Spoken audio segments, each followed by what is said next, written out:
Oh, hello there. Enough of that. How y'all doing today? You having a good time? You having a fun time? Good fun time, etc.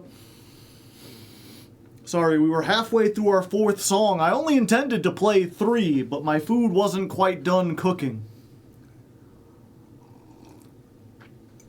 So we're just whoop, zipping it off. Zooping it off. You ever had a zip zoop? I'm having a good fun time. Good. I am glad. Make sure that it continues. I will check back later to ensure that good fun times are had. Don't think I won't remember. I will. I have a memory like a... I don't fucking know. Something that remembers well. Coming soon. Ah, I see. Good to know. What decks we looking for in the votes?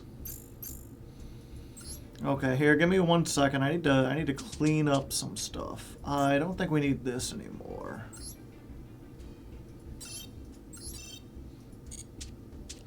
We don't need this. We don't need the other 2 versions of Mimighoul.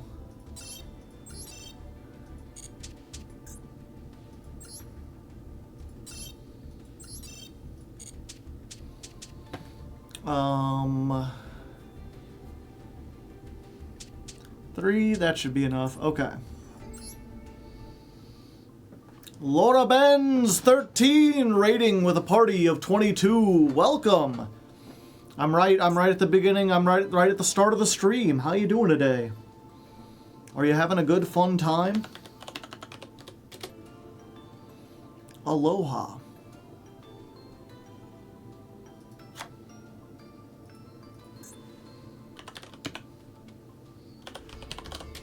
I almost typed in Gladiator Beast, but that ain't it.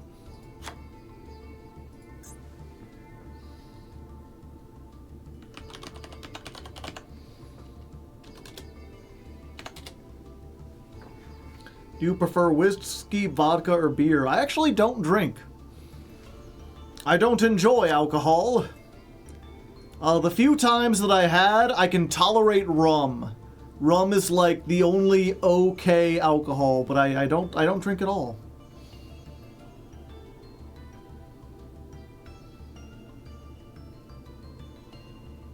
They learned how to teleport. It's pretty neat. Laura likes vodka, I see. Yeah, I've got a nice cup of coffee here, brownie flavored.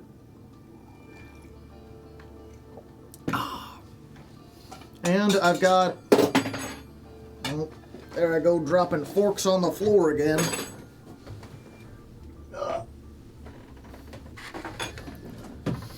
My dinner for today. I still haven't perfected it. I've been working on it. Let's see if we can get this... No, it's not coming apart all cheesy like. There's a meal I've been trying to make. It's called mozzarella and carrozza. And that's basically Italian grilled cheese. It's like a deep fried grilled cheese. I made a bunch of them yesterday. This is my best attempt so far. It was really good while it was fresh, but just like with fresh cheese sticks, you know, it was really good, and then the cheese kind of solidified, and then it wasn't good, and I was hoping I could, like, put it in the air fryer and make it all gooey and melty again, but it hasn't worked. Like, I split it in half, and there's, like, you could see there's a little bit of stringy cheese there, but it's not super stringy. But there's mozzarella inside that has been spiced, and then I, like, basically batter fried the bread. Like, the bread has panko and eggs on it, and then I cooked it in a pan. A pan full of grease.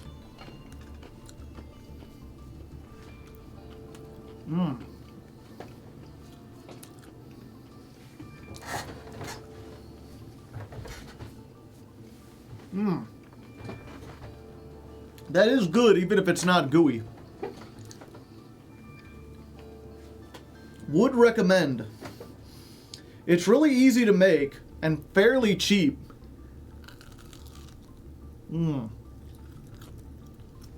And I'm not sure if you can hear that crunch, chat.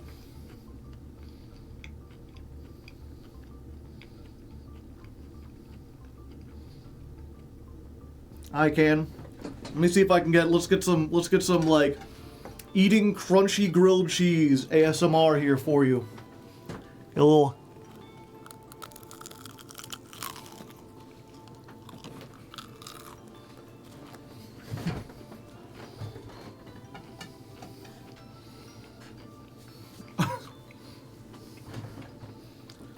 Why do you make us hungry? Why not?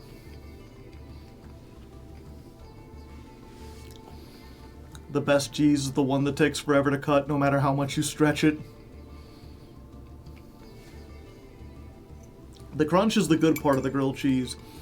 Again, when you deep fry it in panko, yes. If you've never had... Panko is like the best breading. Breadcrumbs, get out of here. Cornflakes, not even close.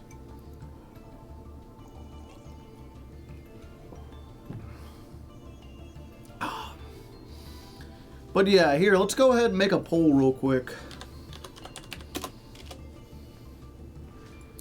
So, this isn't binding. What deck would you like to see?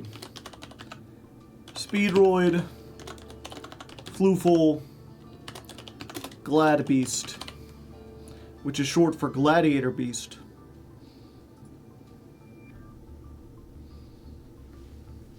Panko on bread is interesting, yeah.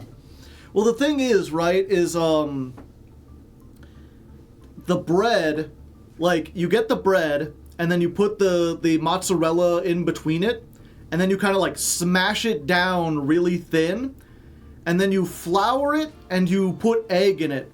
So it's got kind of, like, a little bit of a French toast feel to it, because it's got cooked eggs, like, on the outside of it, and the eggs are all seasoned. And the process of putting bread into liquid makes it really, moist. Not just really moist, but almost kind of like soggy, right? And so you need something on the outside of it to stop it from falling apart when you cook it. Although there are some recipes I saw, they're just like, fuck the breading, you know, put it in the egg real quick and then immediately put it into the grill. And then you just have to fry it for like 40 seconds on each side and be real quick before the cheese leaks out. But if you use like thick enough bread and you go really quick and you don't put a ton of mozzarella into it, you can do it that way. But otherwise, in order to get like the egg and everything to soak in, you need to put some other kind of breading so the bread itself doesn't fall apart. Ah, there we go. That's how you know it's the good stuff.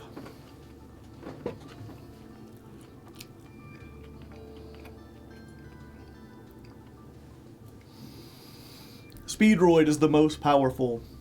Happy Master 1. Yeah, we'll see. Glad Beast sounds like it'd be funny to watch on YouTube. Not so much in the Twitch streams, but maybe I'm a buffoon. The app is not letting me vote, yeah. I don't know why it does that sometimes. But yeah, the $10 patrons have voted. We've got a 3-way tie. Previously, I've had, like, runoff votes and stuff like that. But 1, we don't have a whole lot of time. And 2, that always, like, for whatever reason, that kind of leads people feeling, unfulfilled. I think it's better, like, if we tie, I'm just going to be the arbiter. I am just going to decide. What other decks are coming in second?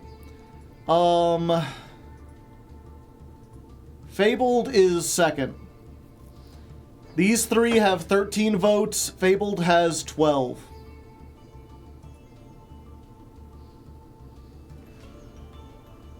And then, what was it? There was another one that was like, is like in third. That's just like one behind. Sharks. So, Sharks has 11, Fabled has 12, Speedroid, Fluffle, and Gladiator Beast have 13. Let a wheel decide! Fable didn't make it, not quite. Why Fluffle out of nowhere? Did they get support? No, it's because one of my streamer friends, who her like main deck was Fluffle, and a lot of my fans are also fans of hers, and she graduated or retired or whatever you call it for VTubers. I think it's graduated. She graduated recently. She's going back to college to get a real job. Ame, yeah. Asagi Ame. And they're like, what a way to honor her memory than to play her best deck. And, you know, it's a sweet sentiment or whatever. But from what little I talked of Ame, it's like, she hasn't played Yu-Gi-Oh! In a while. She doesn't really care. Like, it's a good sentiment. It's nice that people are thinking about her. But I don't think she's gonna be, like, over the moon seeing Fluffles. And as people have pointed out, you know, Fluffles, they don't have any new support.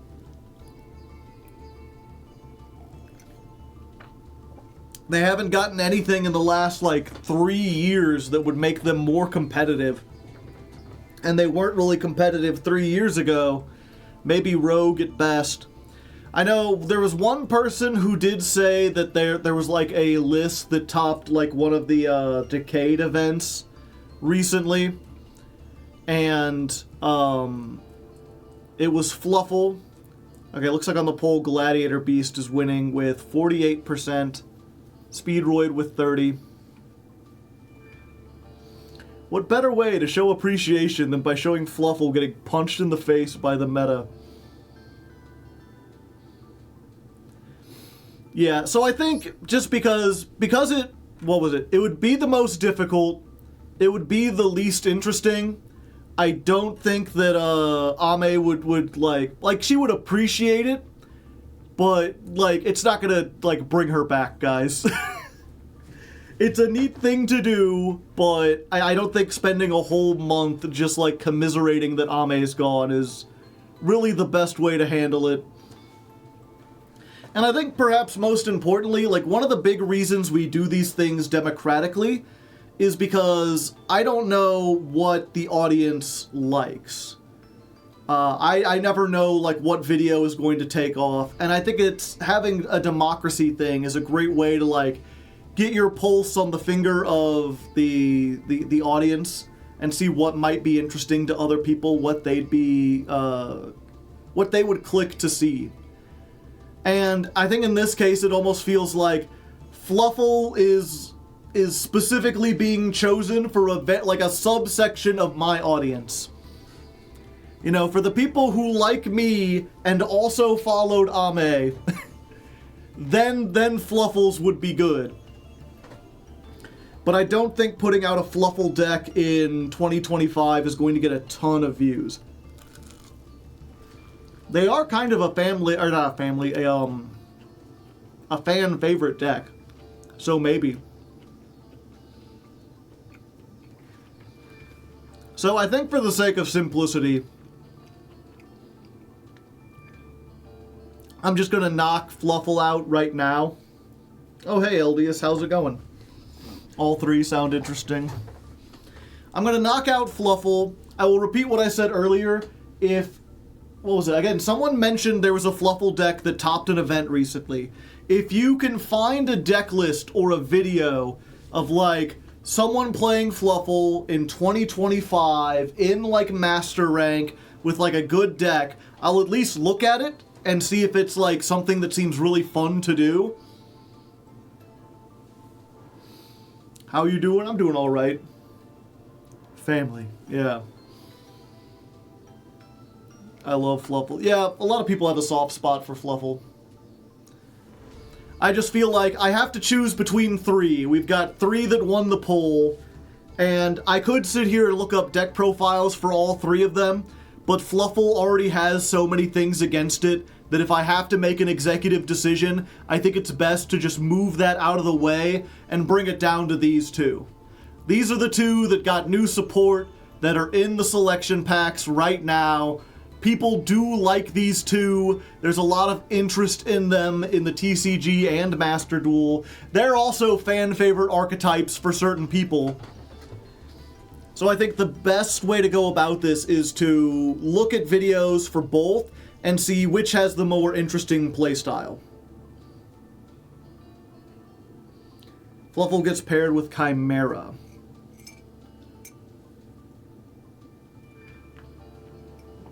Are the Speedroids a bunch of toys? Yes.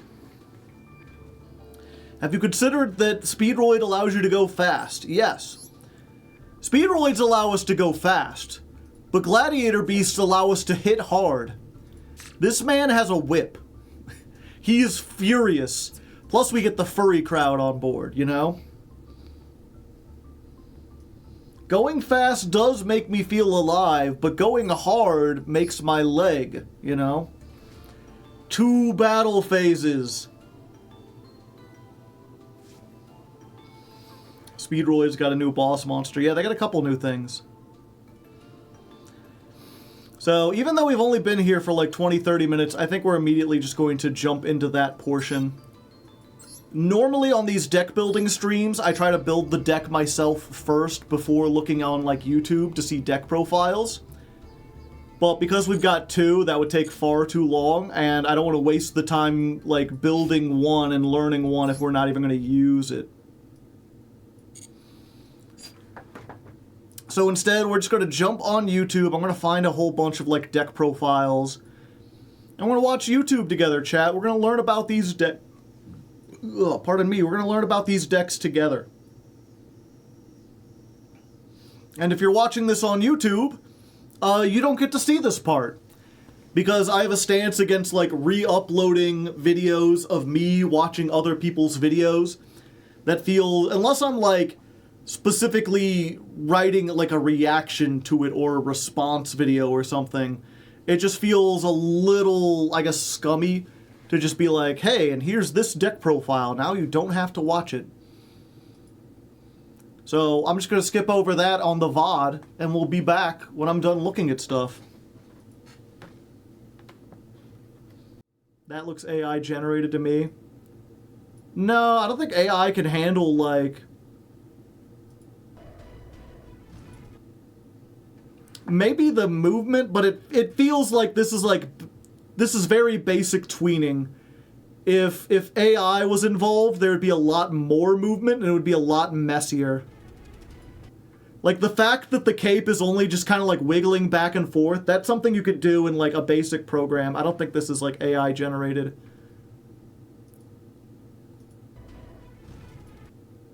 And, like, the Nibiru coming in, so that's, like, on another layer. That's one of the things where, like, at least from what I've seen of, like, AI stuff, it's very hard for it to do, like, a thing comes in from behind another thing, because oftentimes when 2 things intersect, it doesn't understand depth, and one of them will wiggle or move in some way. Also, in general, just, like, really clean lines. All the smoke and everything makes sense. It's really, like, organic looking. There's nothing here where I'm like, why would they build it? Like, they put the rocks here to hide the feet because they can't draw feet very well. Like, it's a very human thing.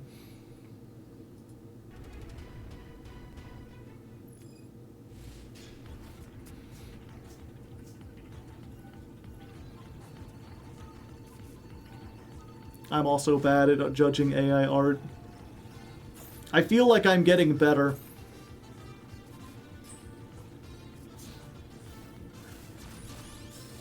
I just thought the artwork looked pretty. Yeah, I think the artwork's really, again, you know, I don't mean to keep going back to this, but this artwork is really nice. This is something, I forget if not many people know this, but like, I was on track, at least in high school, to be like a professional artist. Like, I went to like advanced placement art. I was in like the kind of art class where they prepare you to make a, like, it's not just like your regular art class where you're just like learning the basics or whatever. You're like making a portfolio to present to colleges to try to get like scholarships and stuff like that. So like, I can actually like paint and shit. I have art skills, They aren't, like, amazing, but they're high enough that I can appreciate, like, the craftsmanship that went into something like this.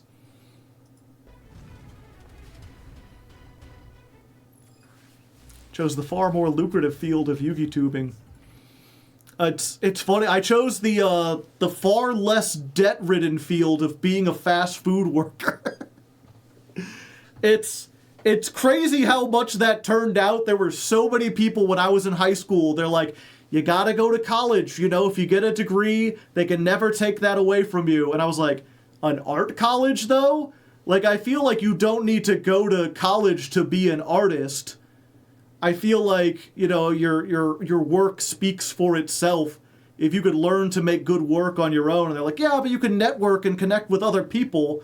I'm like, I feel like I could do that without spending like $20,000. And there was certainly a time in my 20s where I kind of felt like, oh, I really missed out. A lot of my friends who went to art college, they met like their partners, or they met other friends, or they made connections in art college that helped them like get careers.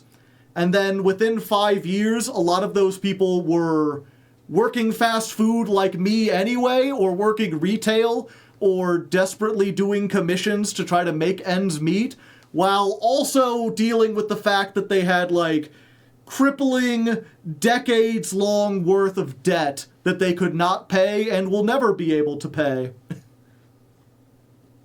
It's real artwork by Joshua Raphael, Envoy of Chaos. Nice. Yeah, so I really feel like I dodged a bullet. Just be like, yeah, I did not go to college, and that was probably for the best, because the older I get, the less it seems like a degree is actually helpful, and the more...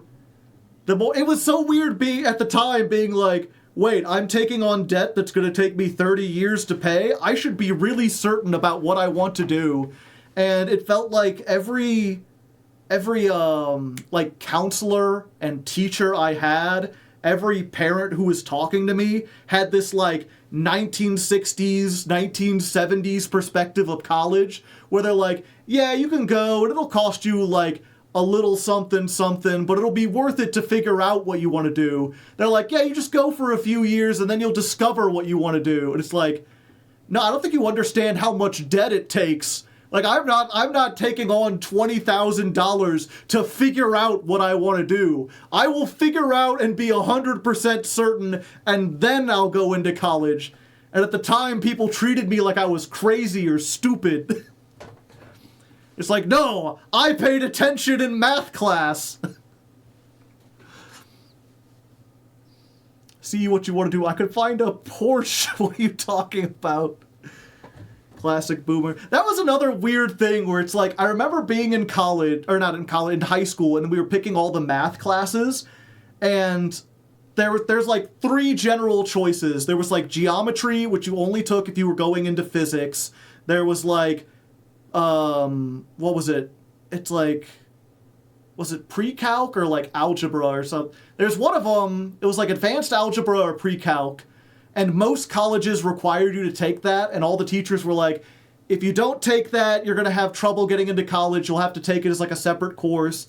And then there was, I think it was called like statistics and planning, and it was like practical math. It was like, the little synopsis was like, figure out how much you owe on a loan. Figure out, like, be able to calculate the taxes of, like, a thing. If the taxes are, like, 1.1%. It was all, like, very practical, finite math about figuring out percentages of stuff. And I'm like, oh, I'm gonna do that. Because that seems like the most useful math I've heard of in decades. And everyone's like, are you sure? You should maybe just go for the thing that's good for college. I'm like, I'm not even sure if I want to go to college. And funnily enough, that was the class where, like, I paid attention, and then I'm looking at the college loans, and I'm like, are you fucking kidding me? Like, I'm paying more in, like, interest every year than the loan is worth. Geology. Did I say geology? I meant geometry. Help to improve faster, but the scholarships are kind of worthless if you ended up at McDonald's. Have we made a decision yet? I think I'm in the Fluffle corner. If you have a deck list for Fluffle, feel free to post it in the chat.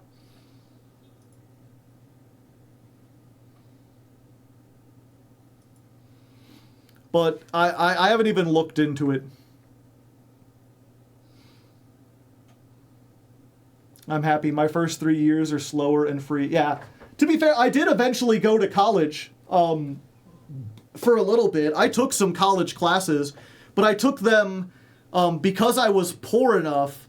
After I got my GED, because if you don't know, I did not pass high school. I failed out of high school, and then a couple years later, I got my GED, and then at my parents' insistence, I went to community college, and I did get, not a grant. What's it called when you're really poor?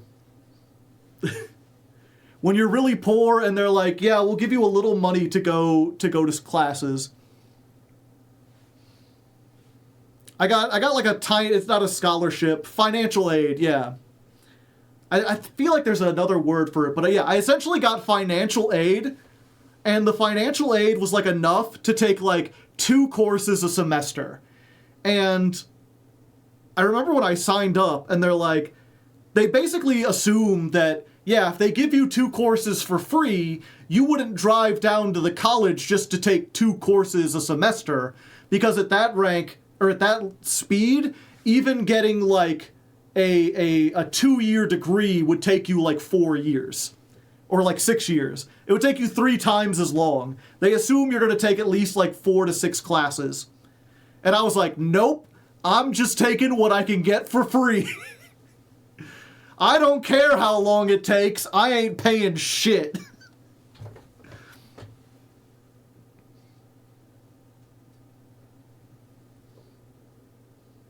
Joe didn't fail high school. High school failed Joe. A little bit of column A, a little bit of column B. There are certain, like, I'm not gonna pretend like there weren't classes that I just failed because I didn't like apply myself. But a lot of it was like, well, again, you know, when we were choosing, they're like, you need a foreign language credit. And everyone was like, take Spanish, it's easy and practical. If not, take German or French. And I was like, I want to learn Latin. And they're like, are you sure that's the hardest one? And I'm like, I love learning about ancient Rome. I'm a big history buff.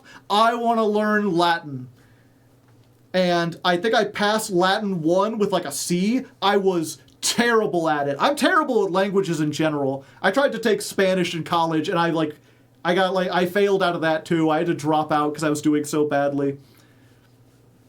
But not only did I take Latin, but I went to Latin 2, failed that, and then was like, you know what? I think I could do it again. I've already learned some of the material. If I go in a second time and take the same class again, I think I can succeed. And everyone was like, Joe, just take the easy class. I went back in, and I think I still failed that one. So I failed the same class twice. But there's a couple other examples of like there's the easy science classes that most people took, and I went a weird route specifically because I wanted to take physics, which is considered like an advanced class. You have to take trigonometry before you can take physics. But I'm like, I'm really interested in physics. And I did pass that class, like just barely. But there's a lot of classes where like I failed because I took classes that were harder than I could really handle because I wanted to like push myself, you know? I was like, I'm here to learn. I'm here to be challenged. I want to take the challenging, difficult courses. And because of that, I failed too many classes, and by the time it got to the end of my 4th year, I was a half credit behind. I think you need like 40 credit hours or something to graduate, and I had 39 and a half. And so that was my problem. Like, I don't think it's that school necessarily failed me. It's that at some point along the line, I got the wrong idea of school. I thought the point of school was to learn.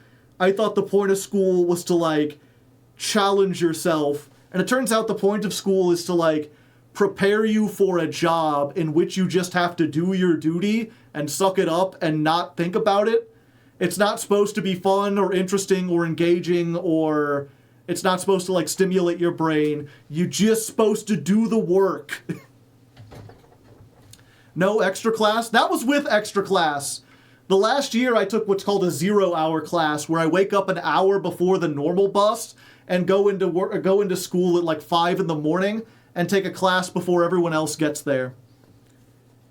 I had to do that in order to get up to the 39 and a half.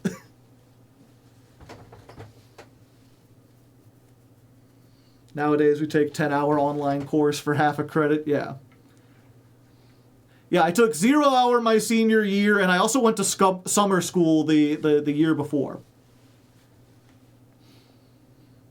I failed a lot of classes. I failed it, and I got a lot of D's and stuff, and it like I forget exactly how it works. I thought the D's should have passed. I don't know. Either way, completely off topic. You pushed yourself in front of a train. I'm a bit confused by your college. Don't you go into an area that you choose right off the bat? No. College, it depends on what college you go to. Some are specialized, but I went to a community college and I mostly took general courses, just like advanced,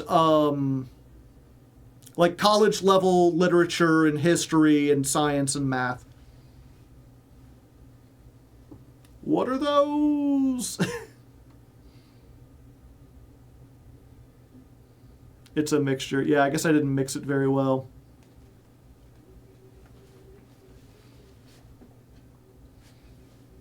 That's weird. Yeah, I forget if I mentioned this before, chat. I did eventually zero in on one job specifically. I took several college classes for it. But because of technical difficulties, I ended up dropping it. Don't laugh. But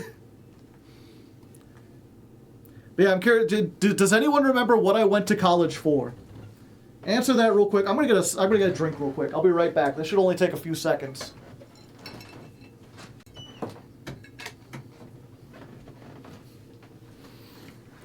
Dueling, music, philosophy, fine arts, proctology, art literature. One second. Let me see if I can find a video of it.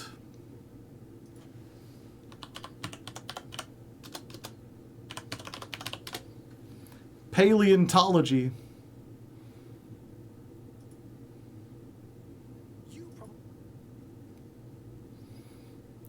Here. You get to learn a little something, chat.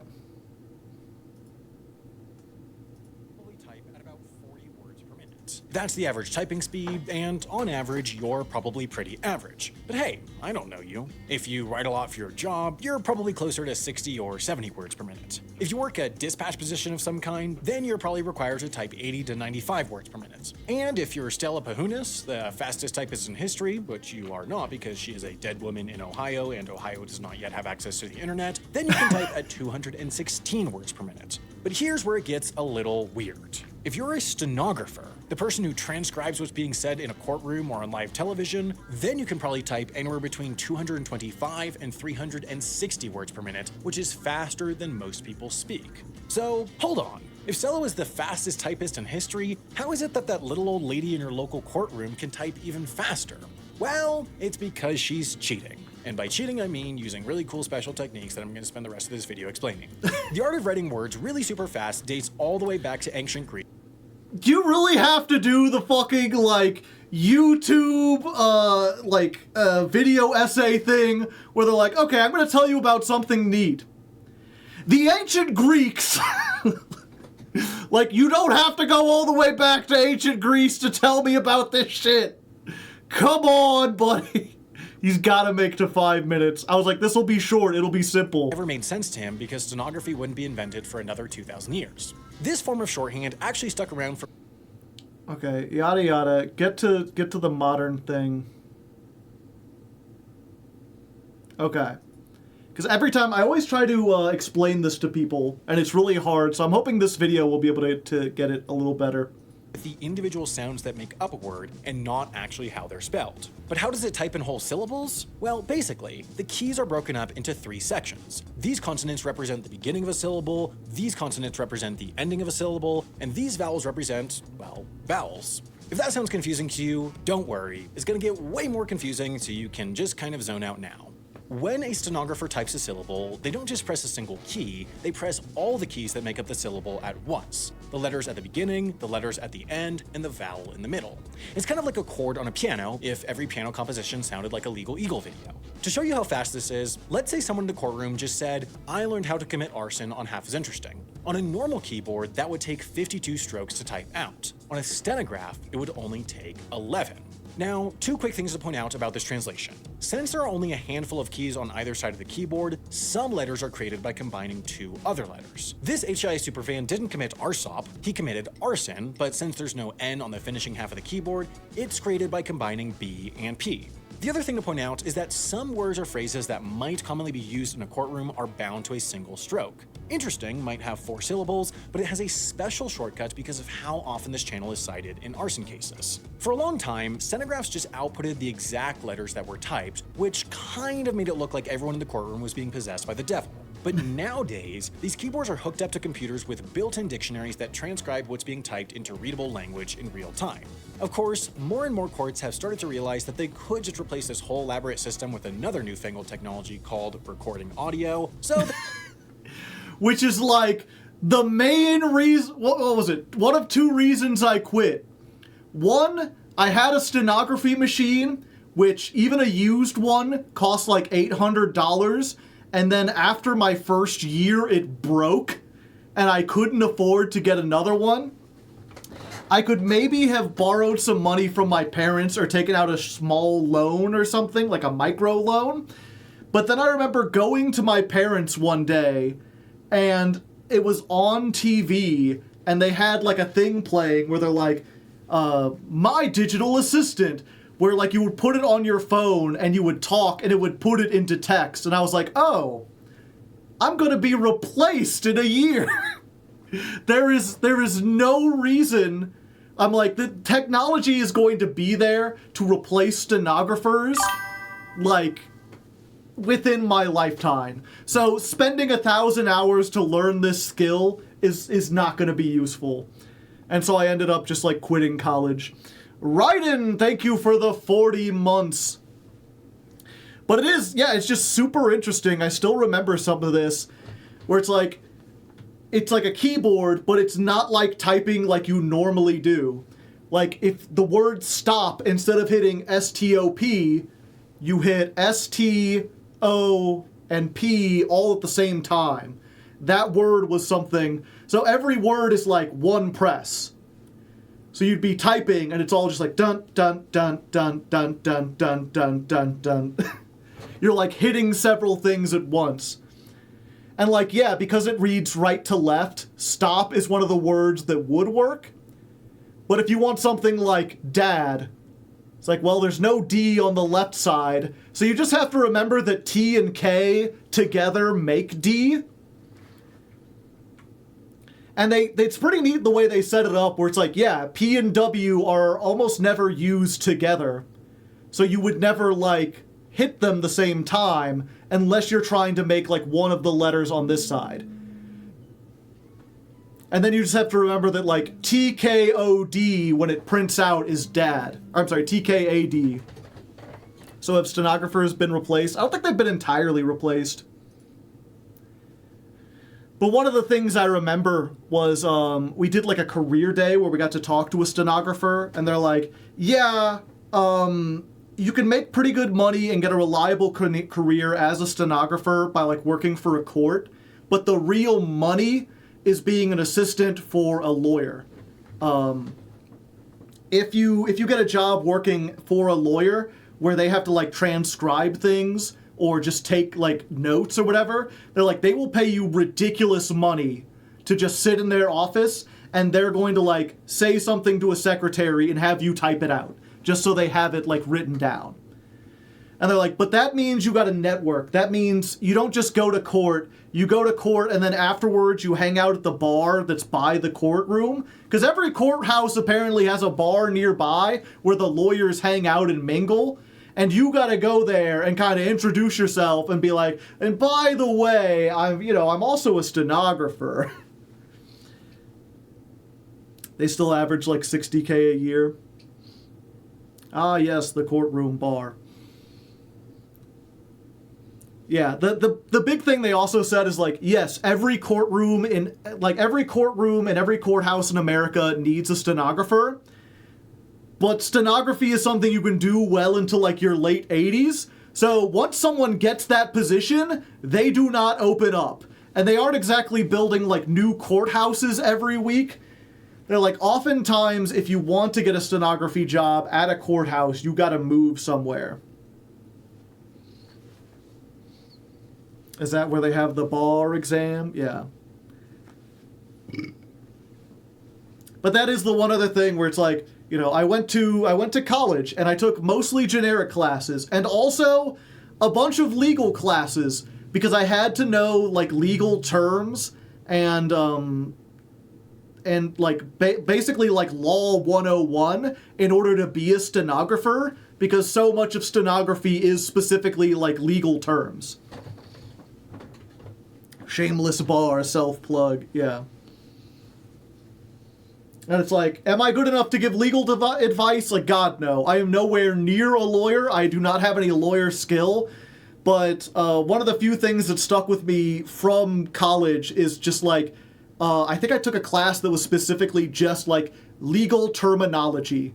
Just basically teaching you how to speak legalese so that when you see a contract or hear people discuss like, I can't think of an example right now. Legal jargon. Yeah, like you understand what they're saying. Anyway, sorry for that long-ass tangent. Probably include that in the YouTube video. Okay. That took longer than expected. We got on a bit of a tangent here, but let's do one more poll, chat. Having seen all the stuff for both decks, what deck you most interested in? Glad Beast, Speedroid. Now that you've seen stuff for both,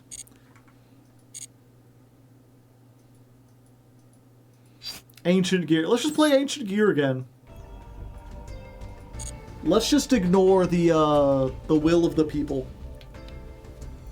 The people who pay my bills can suck it. I'll play what I want, damn it. Was Fluffle an option? It won the poll, but we were talking at the beginning about trying to decide between Fluffle, Gladiator Beast, and Speedroid. And basically being like, if I have to choose one, Fluffle is at such a disadvantage already that I think we just count it out. Unless there's someone who, again, someone had mentioned before that there was a really good Fluffle list. And I was like, if they're in this room and they'd like to show it to me, I will look at it. If you can blow me away with, like, a video in 2025 of someone, like, beating Malice or Ryziel with Fluffle, or someone who's, like, topped a tournament or something this year, I'll check it out. But I feel like it's just at such a huge disadvantage compared to the other two decks that got support recently, that it wasn't even worth, like, looking up. Yeah, and the few things I've heard, people are like, Fluffle Fiendsmith is pretty good, and we just got done doing that with, Mimighoul.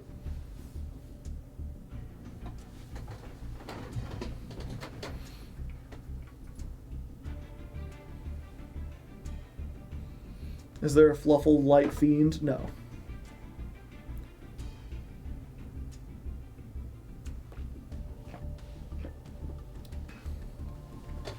Interesting. The first time we did the poll, Glad Beast won with like 48% and the other two were divided. Now Speedroid's winning with 54%. Why can't I vote? I can't vote. I don't know. You should be able to vote.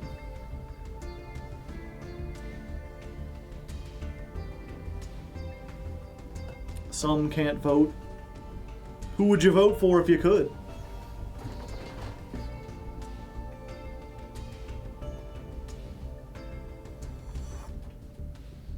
Cell phone app? I just want Joe to say clackers. I have trouble voting on my Samsung, but iOS seems fine. I always forget that people watch content like this on their phones.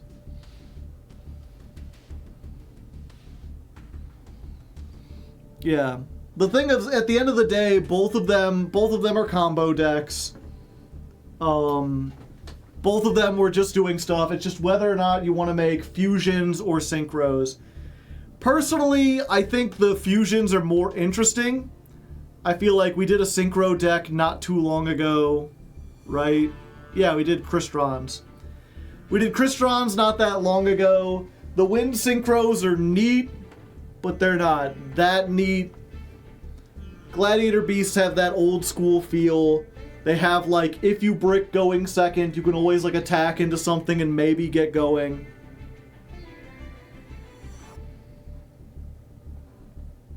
And, they end on, like, entirely unique stuff. Well, I guess they do still end on... That's the thing, is, like, Gladiator Beasts are probably going to end on an Appaloosa, and Speedroids are probably going to end on a Baronne de Fleur. That's just the nature of the beast.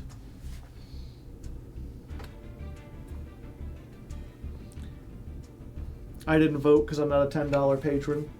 Yeah, the original vote, but now this is just to gauge interest.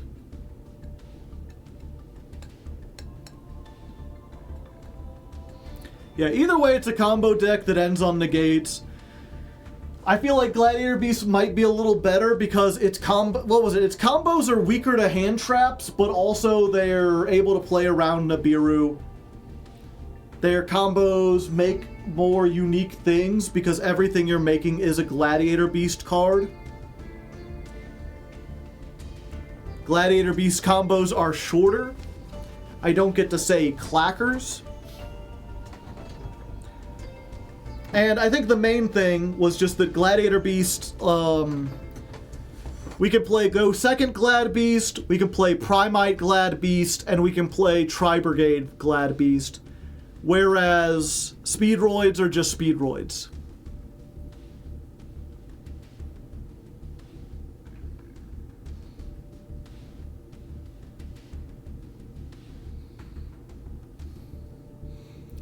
I also get to say Gizzerus and Domitanus.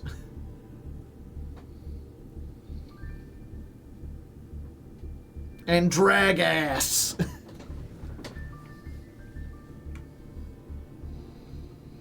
Now, also, someone had a political question. What does the people in the U.S. think about the Venezuela situation? I'm not familiar if there's, like, a recent Venezuela situation, or if you're talking about, like, just the continued economic hardships they've had for, like, the last 5 to 10 years. Mostly because a bunch of, like, Western countries kind of, like, kicked them out of the global market. We get to wear the Ancient Gear Spartan helmet. Trump was talking about sending troops there. Was he? I thought he was talking about sending troops to Chicago.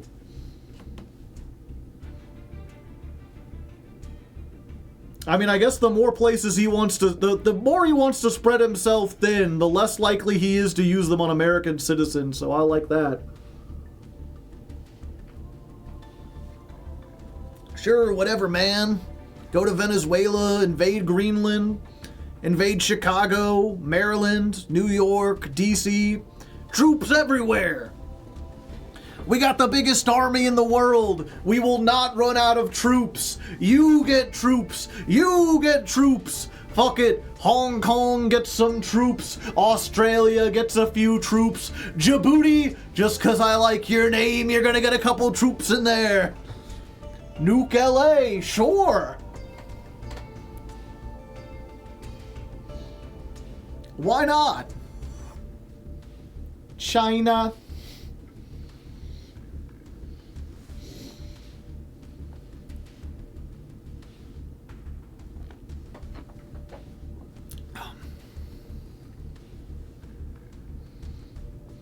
I sincerely hope people wake up with this nonsense and overwhelm the Senate with blue. The problem, of course, is that, like, what was it? I remember seeing a poll where it was like, if you just, granted all poll, there are no polls that are as big as, like, elections and stuff, but it feels like, I think, like, 60% of, like, America in general leans more towards Democrats, even in, like, red states. A lot of red states have red majorities almost entirely because of gerrymandering. And at least recently, there's that thing where Trump is just like, yeah, it looks like we're gonna be losing some seats during the midterms, but Texas is a red stronghold. Texas, if you could get me like 5 more seats, then I think we would offset everything. And Texas just called like a special session where they're like, hey, we're gonna redraw our maps, and we're just gonna redraw them to gerrymander to make it so that Trump can get the seats he wants.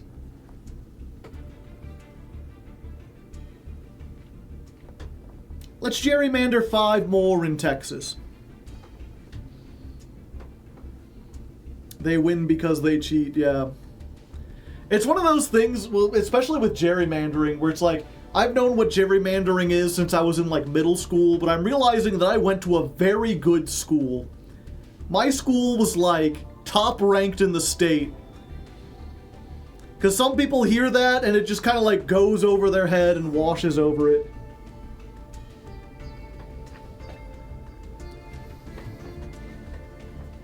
Jerry the Beans Man? Politics is cringe and only brings out the worst in people. I wouldn't say it's like politics is like it's us deciding the rules of our society. I think the fact that enough people have made it toxic that you would rather sit out and be like, I don't care what the rules are, y'all can make the rules. Making the rules is cringe. Like, that's how we've ended up in a really bad situation. Enough people think that it isn't their problem or isn't something that's worth talking about and have sat on the sidelines that all the greediest, worst people have been able to run in and just make these rules that create a system that's, like, bad for everyone. My school was 15th. I finished early because of it. But yeah, the guy was named Gary and not Jerry.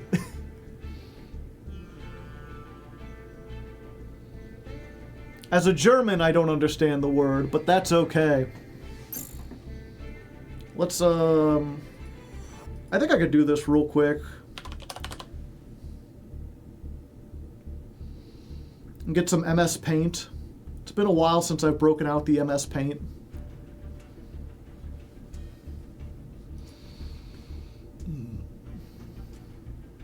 No one can have a civil conversation. I feel like I'm pretty good at having a civil conversation.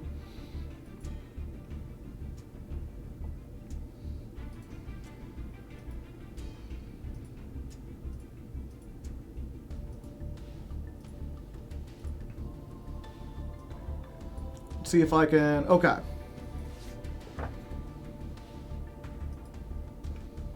So, gerrymandering 101. That's not what I wanted to do. I'm here for 2 seconds. I already messed up. Shit.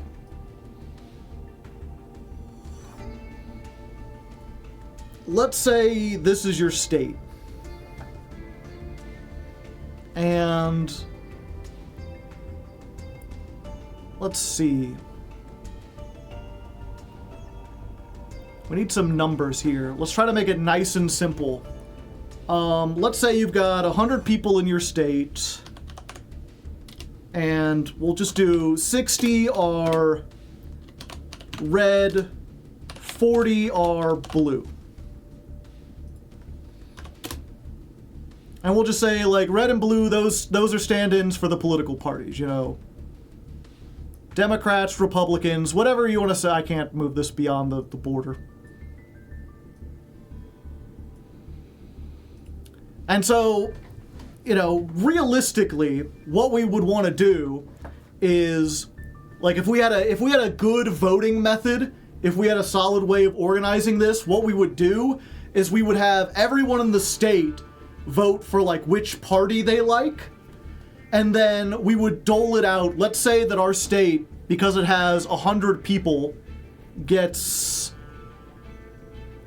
let's say, 10? We need 10 representatives. And now let's make it even simpler. We need 5 representatives. I think, oh no, we gotta keep it 10. 10 representatives. Or let's say 10 politicians. 10 senators? Senators. Even though each state gets 2, it's fine. So we need 10 people to represent this whole area, right? What we would do if we were smart is poll everyone, ask them what they like, do you vote for red or blue, and then we would divide it up. We would give 6 seats to the red senators and 4 seats to the blue senators. Beautiful state example. There's a state that looks like this, yeah. But we don't do it like that, because we believe that people want to vote for individuals, not parties, even though in practice most people just like a lot of people do not know who their local representative is. They just vote for the party that they're affiliated with. And they also like to believe that, like, you know, we have a local representative. Like, oh, the representative for my part of the state is in touch with what it's like to live around here, even though in practice they often don't live in the state at all, or if they do, they live in other places. Most states have, like, rules where you don't even have to live. But in theory, that was the idea. When this was made, you know, the idea was, let's see, if we need 10, we need to break this into, like, 10 districts.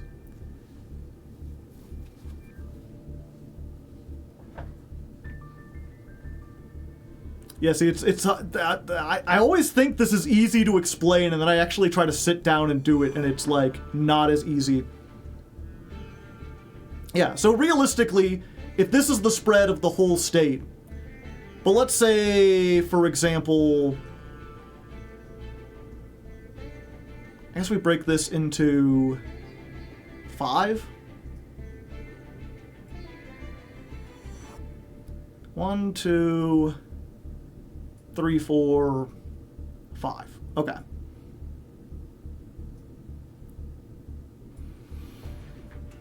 Let's say that our, we got a city, like, up here. This is where a city would be.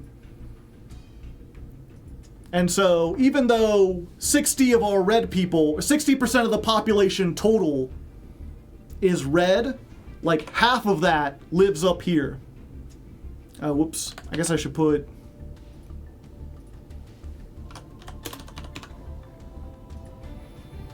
We got 30 red people out here. And 0 blue. And then the rest would be like 10 blue, 10 red,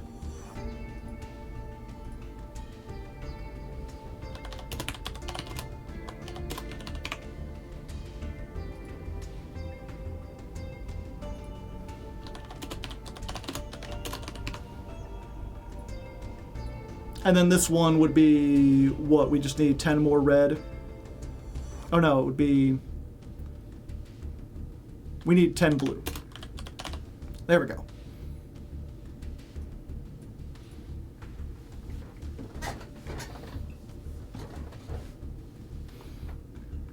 Taking up neutrality, yeah. So let's say we divide it, these are all like areas of the map. You know, this is like a city. There's a bunch of people concentrated here. This is a big rural area. There's a lot of people spread out. And the problem, of course, happens like, you know, okay, so this would be, we'd get 3 senators, because we got 30 red here. We'd get 1 senator, because we got the 10 blue, but who wins these sections, where they're equally split? Well, what you can do is, when we're drawing the maps, we can go in and say like, okay, well actually, even though there's a city up here, we can have the map go in and stretch around here. And this part of this square is now part of this city. So actually, it's just right there. And then we can go in and be like, and actually, you know what, let's go ahead and let's erase part of this map. And actually, the map kind of goes down here too. Like that. And actually, you know what? There's a really thin line. Let's go ahead and just erase this. And let's circle around here, you know, connect these, and then we'll come all the way back up like that. This is looking very questionable, creative geography.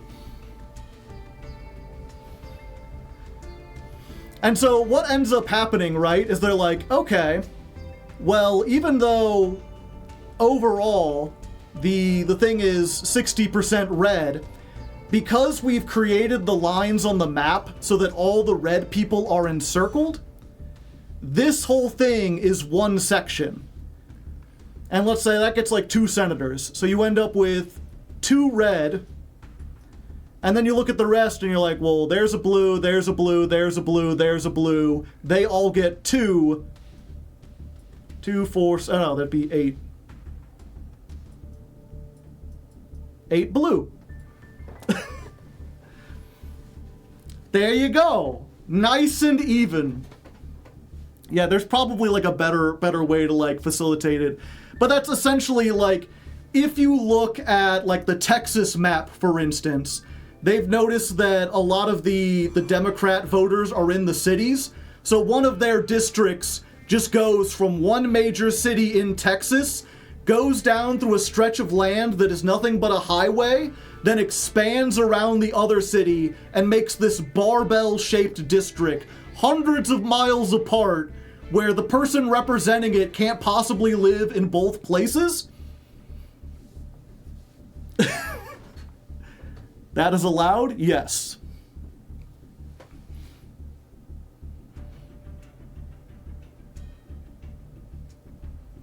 I came here for Yu-Gi-Oh! And stayed. Those are some whack districts. And yeah, it's the same. You look at like Missouri, and Missouri's the same way. Like, we've been solidly red for years, but it's closer to 50-50. It's just that all of the rural areas have things that stretch up into the city, so that the city gets divided, where like part of the city is actually considered, usually what they do, like this example is oversimplified, but like they'll do that and then they'll be like, well, how come all the city is like that? And then they'll kind of split this up and they're like, no, see, we made it smaller. And so they'll include part of the city in this thing that's overwhelmingly blue.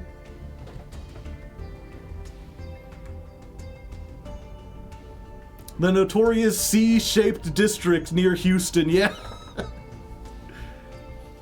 Trying to explain gerrymandering to people. There's a couple of Germans in chat who don't understand it.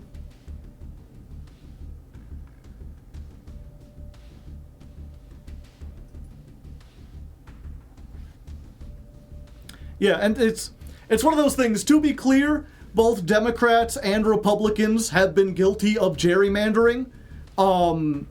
Republicans do it a lot more, like significantly more. I think it's like 80% or something of Republican red states that have gone for the president, like the Republican president the last like 10 years are heavily gerrymandered. A lot of them have like active court cases. Whereas, like, California, for example, one of the biggest blue states, actually passed a law saying that, like, gerrymandering is illegal, and we're going to have a nonpartisan group called in from out of state that makes it separate from the politicians. And there's a lot of blue I believe Michigan does that. I'm pretty sure like Maine or Vermont. I forget if New York does. And it's one of those things also where like a lot of Democrats over the past 15 years have put laws into Congress to be like, hey, why don't we pass a law that says every state has to have fair and equal boundaries? Let's make it on the same playing field for everyone. Because there are ways to do it mathematically, to like divide things and make sure they're not concave in a way that's like fair and most accurately represents the people. And it has been constantly vetoed exclusively by like Republicans. Gerrymander. Yeah, there was some guy whose name was like William Gary, and he came up with the idea back in like the 1800s. And they made fun of his district or whatever that he made was shaped like a salamander. It was like a big curly thing, and they're like, it has like stuff sticking off of it, and they called it the gerrymander. Elbridge, I see.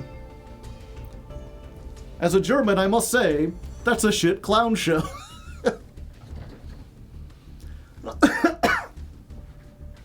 Yeah, it's pretty awful. And it's one of those things we should fix. Absolutely. But it's hard getting... It's weird, too, because it's like, I don't know... Like, you can't defend it. Like, once people know what it is, it's pretty obvious, like, oh, that's cheating. Oh, that's, like, wrong. Like, it's hard for the Republicans to go up on camera and explain it. And I think the only thing that keeps it from being... like a cut and dry, absolutely wrong issue is the fact that education is like so horrible in America. Especially in red states, they like defund education. And so a lot of people don't know what gerrymandering is. A lot of people never have it explained to them. And then they just hear this term and their brains kind of turn off, or they stop paying attention, or their eyes glaze over.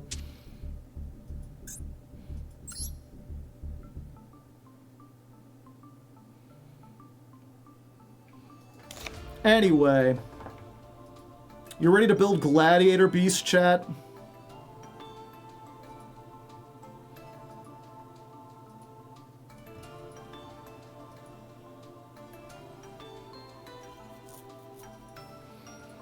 I think it's clear. I think Gladiator Beast.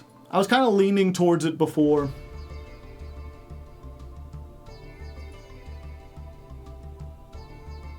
Believe no one else plays.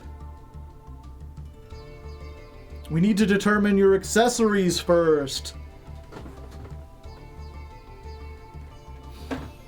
I vote for a sword. Ah, I see.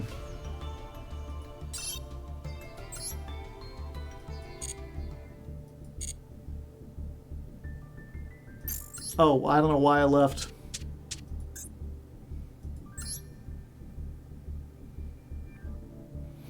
Okay. There is a Gladiator Beast deck box.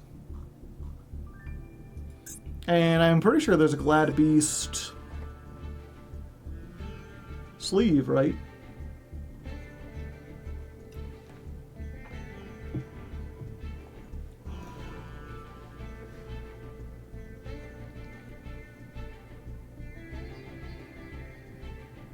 Did I pass it up already? I just got here. I was told you're the guy to learn about what gerrymandering is. There are probably videos on YouTube that can explain it better, but that's the best I could do with MS Paint on like short notice.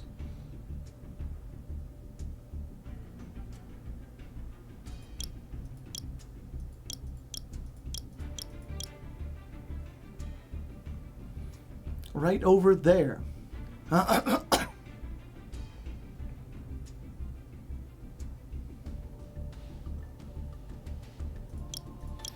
Yeah, these are the ones from solo mode.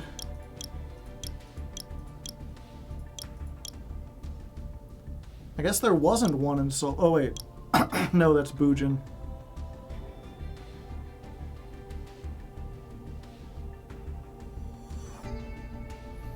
It's in the shop. Okay.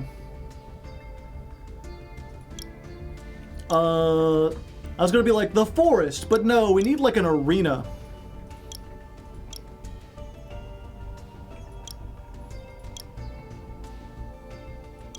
I mean, the Desolate Temple kind of looks like a sandy, like, gladiatorial arena.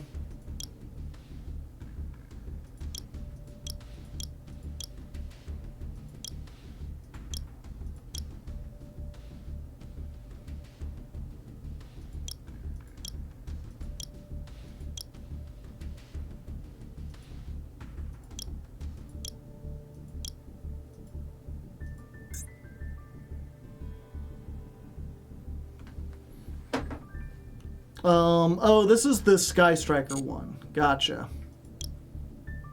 I was like, it says air. I thought it said arena. It says area.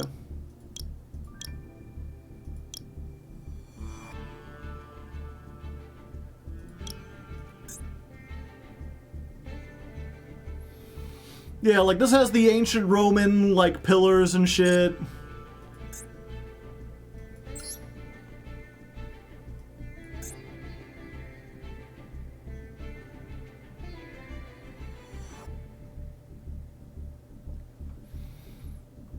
I guess we just keep this.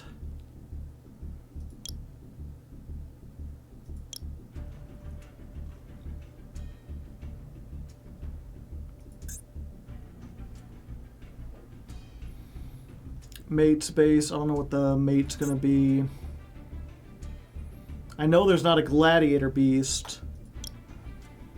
Sangan's kind of a beast.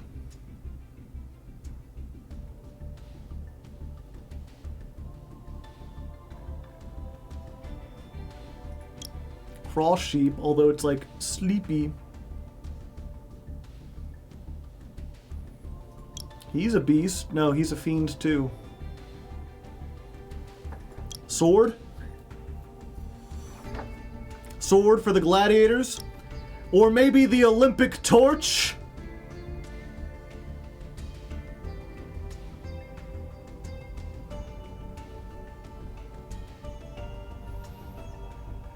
Gaia is like a gladiator. Not really. More like a knight.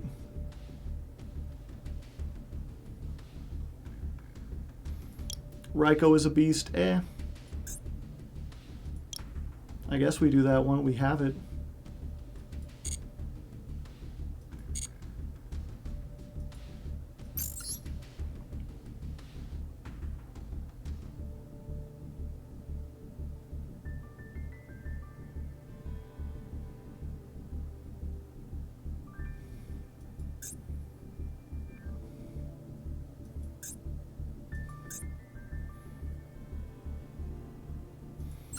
Yeah, I guess we could get Shureg if we do play Tri-Brigade. I think we save it for the Tri-Brigade version, chat.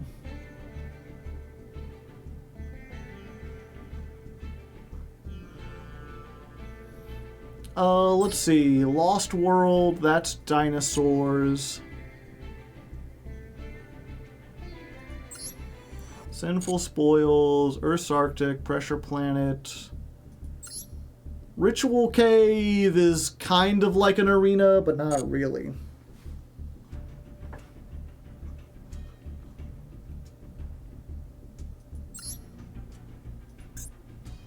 Centurion. Time Machine, Dragon Capture Jar.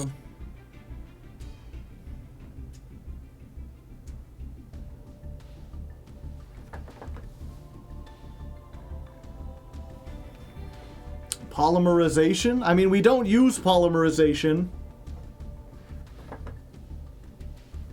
But it is a fusion deck. Oh, pardon me.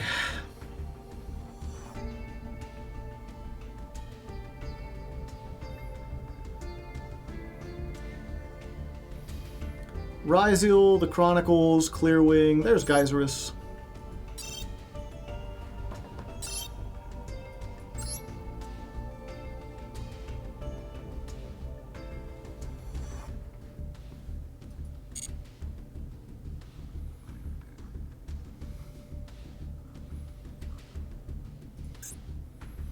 Is there a Gladiator Beast wallpaper?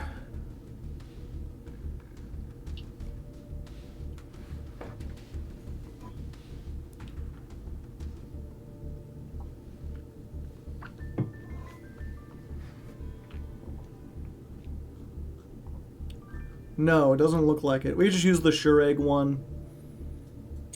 Ah! I accidentally did the right click.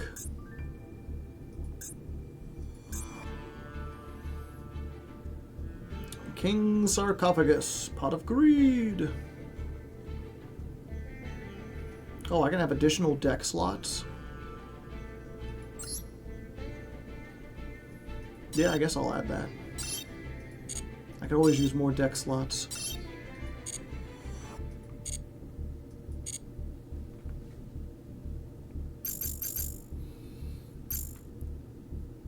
What are we meant to do? Vote harder? Do the second thing I'm not supposed to advocate for? People still talking a little bit political. If you want actual advice, the main thing is if you want to see change, you've got to get active in the primaries. Deciding who actually runs as the representative. Especially if you lean more left. The Democrats usually have a lot more competition. There's always people who are outside of the establishment who are trying to break in and kind of kick out the corporate Democrats. Usually what we would call, at least in more rural areas like me, there's always what we call dirt road Democrats that are running. Like people that are from the country that believe in like unions and stuff.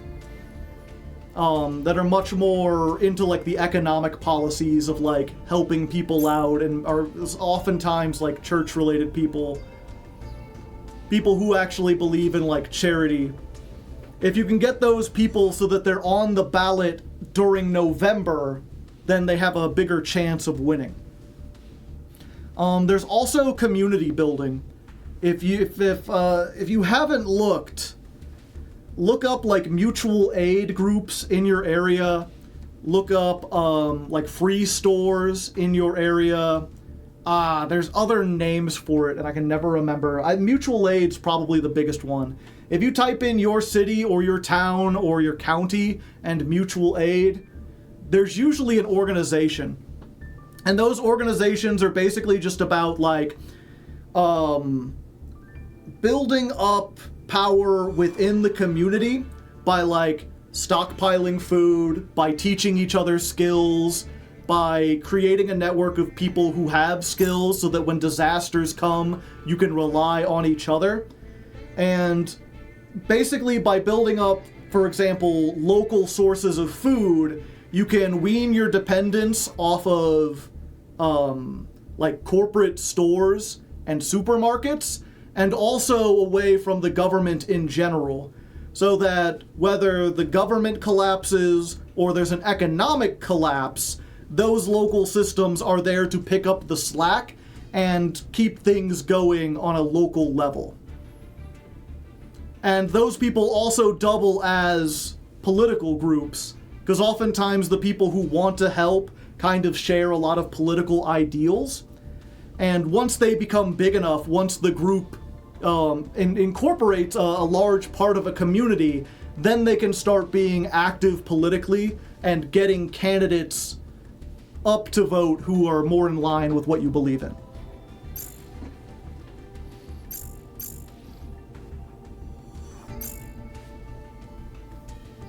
Organize. It's not super fun, and it's difficult to do, and you gotta go out and like actually talk to people and stuff, and I'd be lying if I told you I was good at doing it myself. I keep saying I'm going to, and then I just have so much work to get done with Yu-Gi-Oh stuff. Balatro for the last ladder climb, yeah. But maybe one of these days. Okay.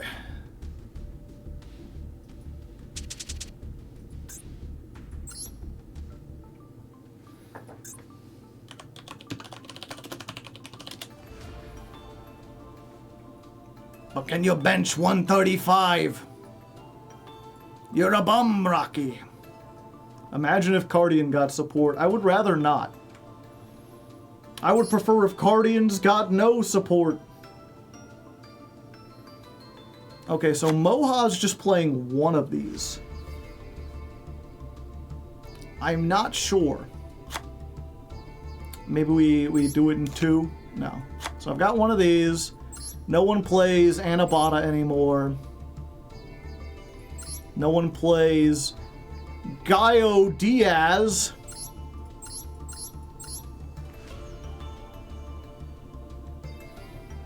We gotta get a Tamer Editor.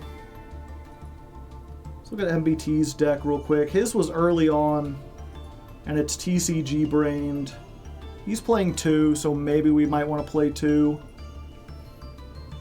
Realistically, if this gets negated, we're not going to have a second chance, but I mean, I have a bunch of them. And a lot of people playing 3 of this. Looks like 1 Darius on Moha. MBT's not playing a Darius. I'll try 1.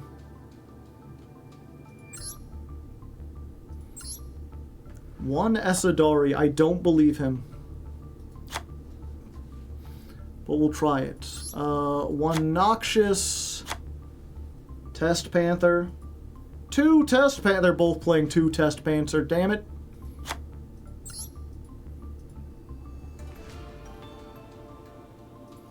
One of these.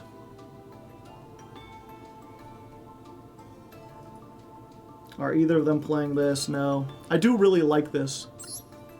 3 Proven Grounds. 1 Augustus. 1 Comeback. We'll play 1 Charge. 1 Dragaris. Do you even need Bestiari anymore? It doesn't look like it. You do need an Eskit. At least this is an R if we wanted to include it. It's like an SR in real life. 2 Domitanus. This. Oh, the Colosseum, you have to discard for it, but it does get you, like, all your starters.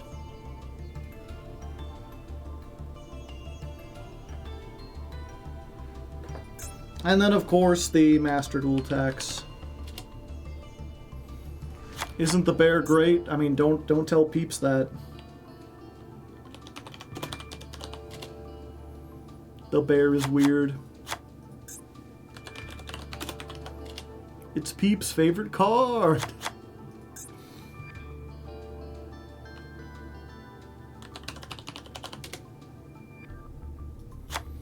Do we have a way to substitute something for Bestiari? No, we just never use it.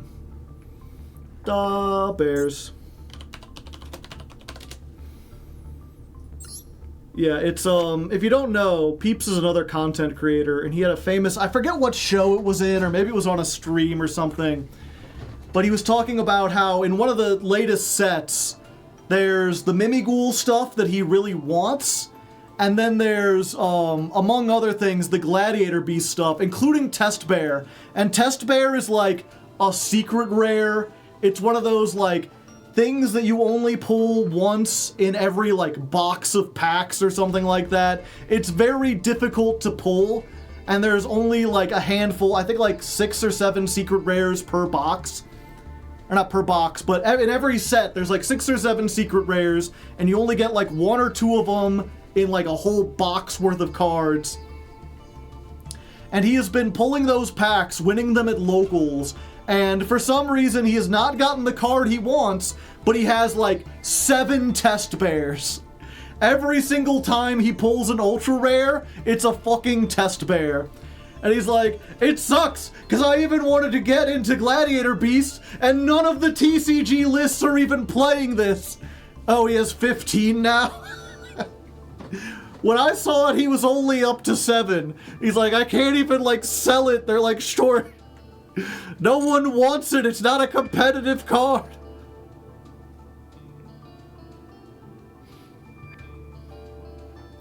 Tribute this card. Shuffle 1 Gladiator Beast from your hand or face-up field into the extra deck. Special summon 2 Gladiator Beast. Is Test Tiger even being played? No, from what I've seen. I've pulled 15 Test Bears. Pennies are more valuable.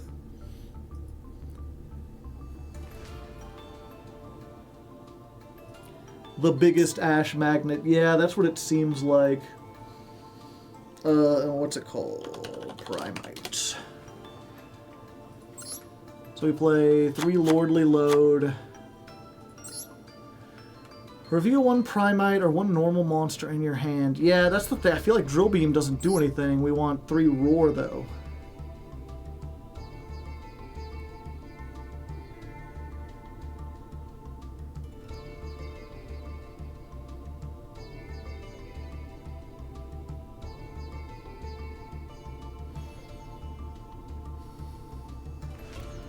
So what if we do, like, 2 of this and, like, 1 Drill Beam, and then we play, like, 2 Andal.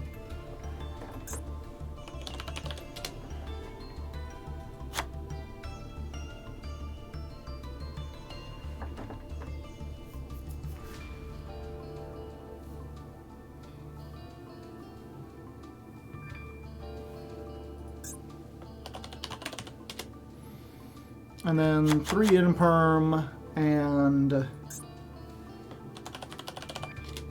1 Nibiru.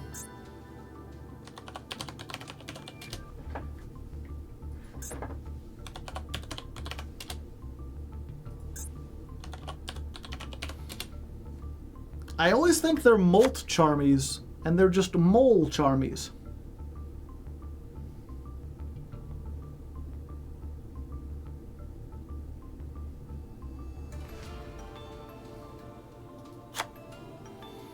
You know what, let's just go ahead and play all 3, because we do have some, whatchamacallits. We do have some bricks.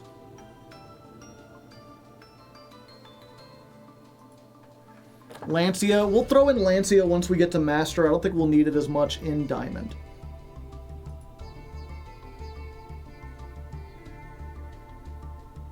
You think the Charmies or the, not the Charmies, the Rescue Cat?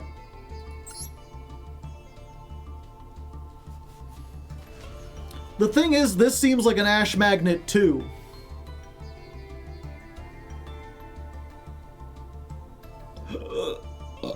Pardon me.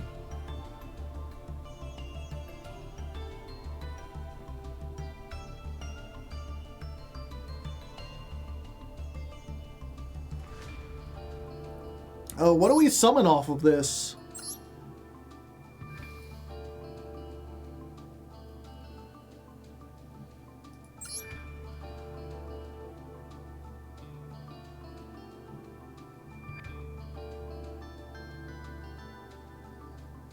You don't need to discard a Glad Beast.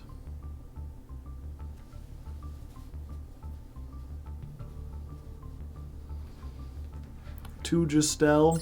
Oh, it is a level 3.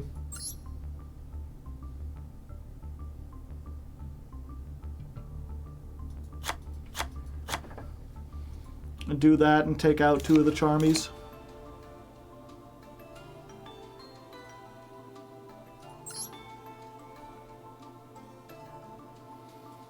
One of these.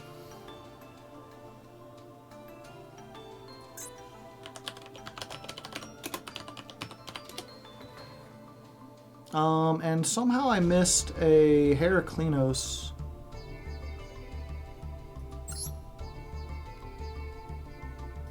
We got 2 of those. Put a Claudius in. No, we need a Claudius.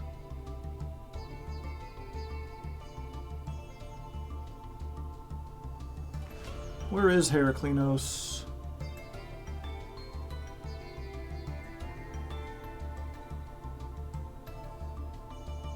There he is. And then just Apollo USA and S:'P Is Justel the normal monster? No, Andal is.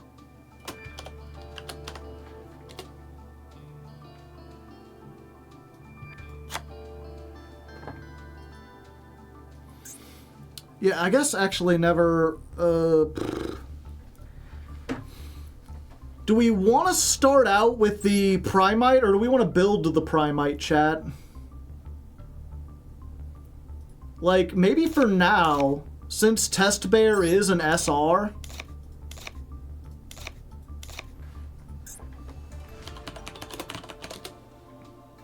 we start pure...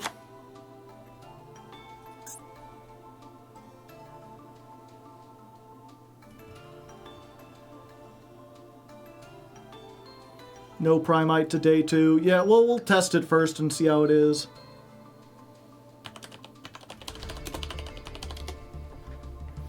Bear. We need a few more Gladiator Beasts, I think, if we're going to do that. Yeah, and that allows us to play the silly one, so we could go into, like, one of those. And one...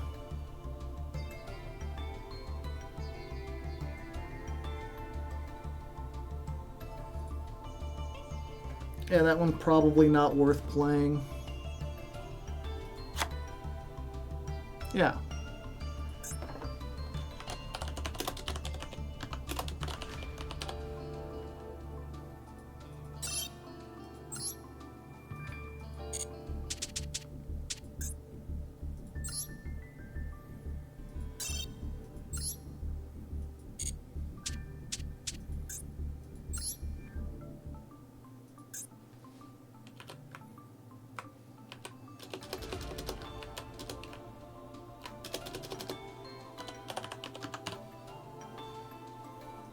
Pure still has Apo in it. I mean, it still has Infinite Impermanence, too. Surprisingly, Yu-Gi-Oh! Is a game with tech cards, if you can believe it.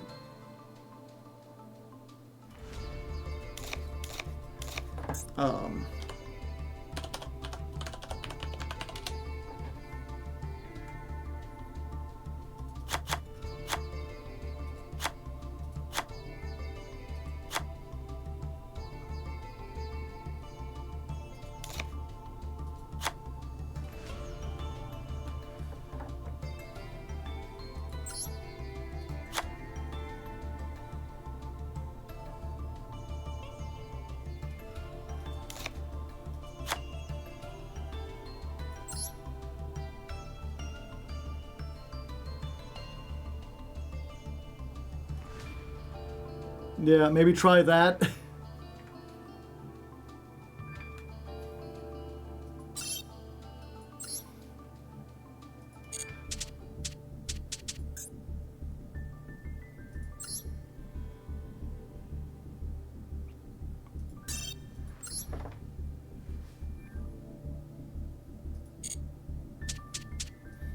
Fusion deck has 3 Link monsters. Well, for a while, the only way to fuse was to make Links first, remember?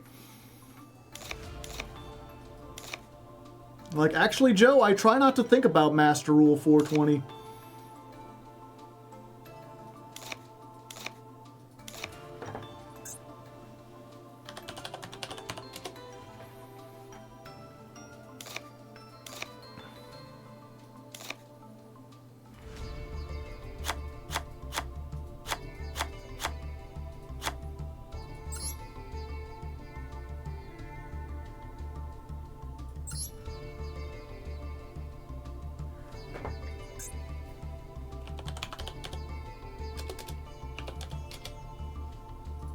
It's not Ice Ball and all.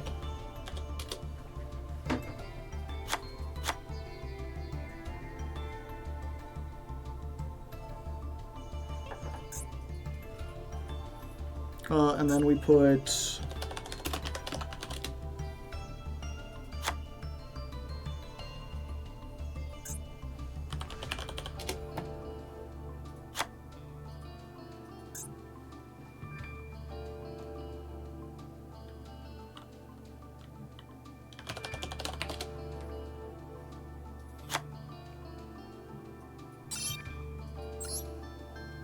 Oh, and we need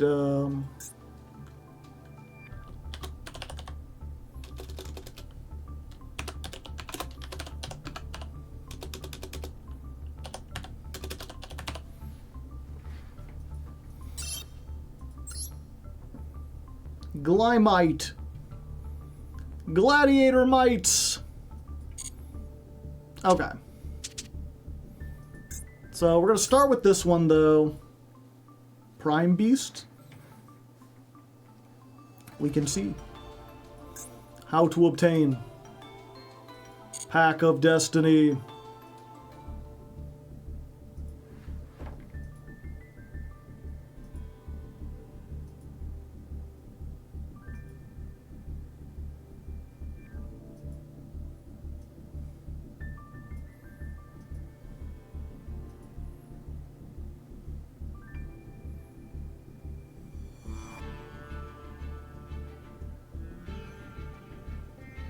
Claudius doesn't have an animation? What kind of shit is that?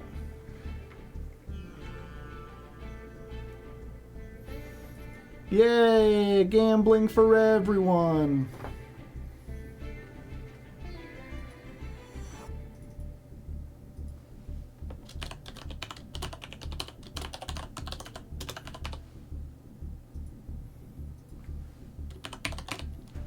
All right. As always, we don't have to spend gems. I think I could craft everything, but we need to get more stuff. And we're almost at the cap anyway. So, 1k gems going in. Let's see what we can get.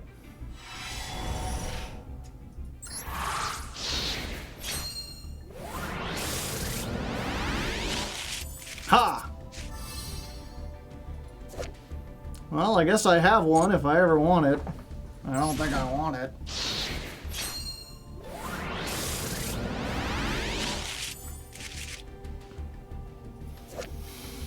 Flippin' feline! Look at it, chat. So elegant. Such grace. Sent from the hand or deck to the graveyard. Special summon it face down. If this card is flipped face up, after this card is faced up, if a monster is sent from the hand or deck to the graveyard, while this is in a monster card zone, target one of them, special summon it face down. That's not really what the thing is showing. Cat's in the chat. Well, we got a second War Chariot in case we want one.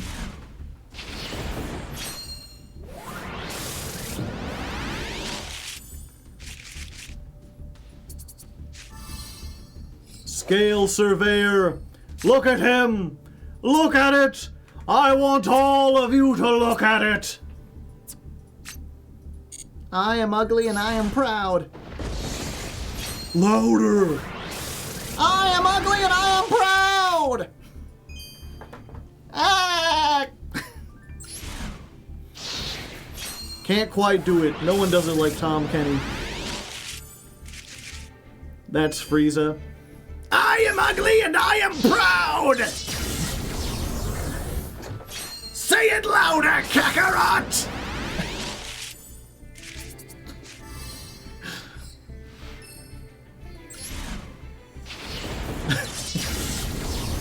SpongeBob lines replaced with Frieza. I've been practicing my Frieza. Carrot cake! No! You must be fucking with me.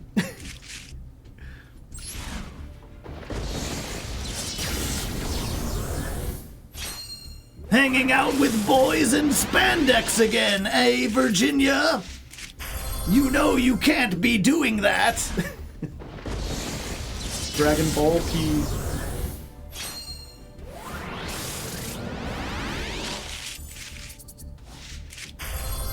Time Seal! So exciting.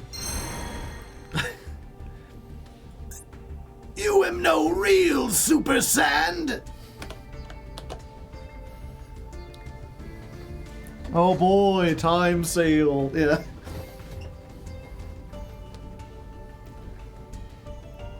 Watch out, Watch out, Frieza! I am the drink! You think you're the drink? Ha! You're not even the cup!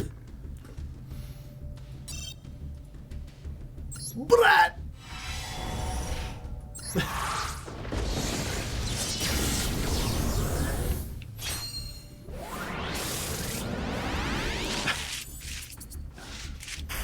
Oh hey! Claudius!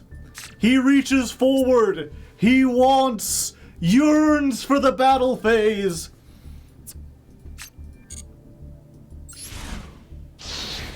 The goat!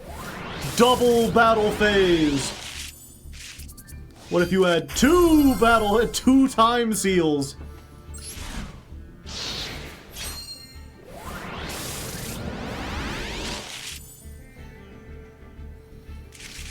What's funny was I saw that drink video and I didn't even know that was like a parody. I'm curious, chat, how many of you do you know the video I'm talking about? Where Trunks is like, I came back from the future, and Frieza was like, you think you the drink, bitch? You ain't even the cup! And then Trunks is like...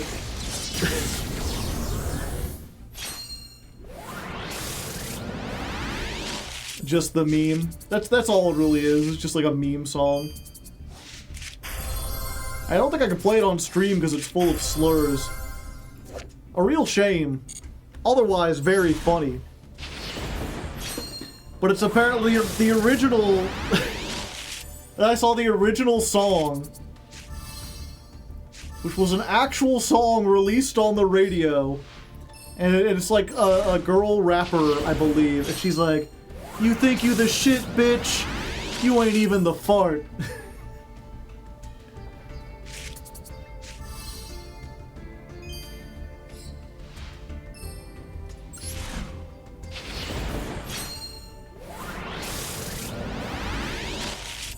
Ice Spice. Never heard of her before that. It's weird because, like, it makes so much more sense, you know?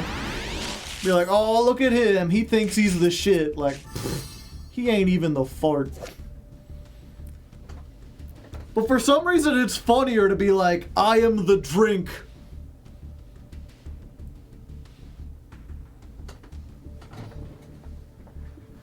Send a level 8 dragon you control the graveyard. Summon a rank 8 dragon. This is treated as an Ixie summon. What does this have to do with boats? What does this art have to do with anything? Fuck, this is gonna bother me because now I can't remember the rest of it.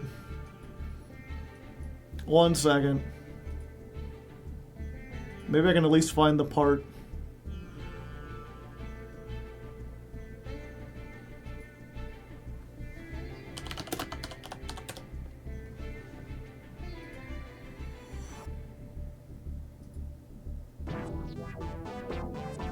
Always ask me why they call me the drink. Well, here's what happened. Basically, I came back from the future, and Frieza was waiting for me. And this nigga said, Oops. you think you're the drink, bitch? You're not even the cup!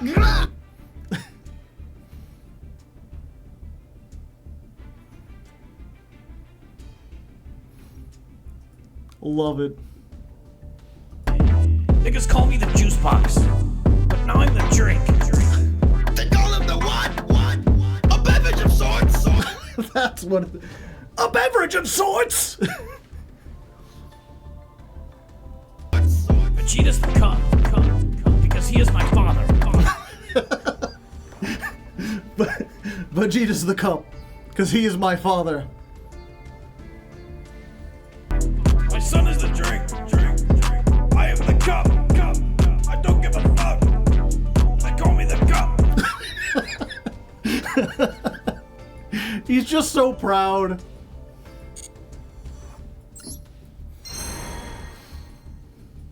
When I was a kid, they called me the juice box. But now I'm the drink.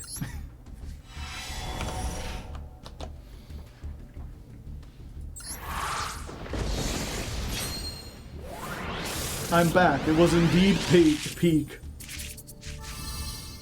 Yeah, the guy who does the Frieza voice is pretty good, and the guy who does the Krillin voice is like on par.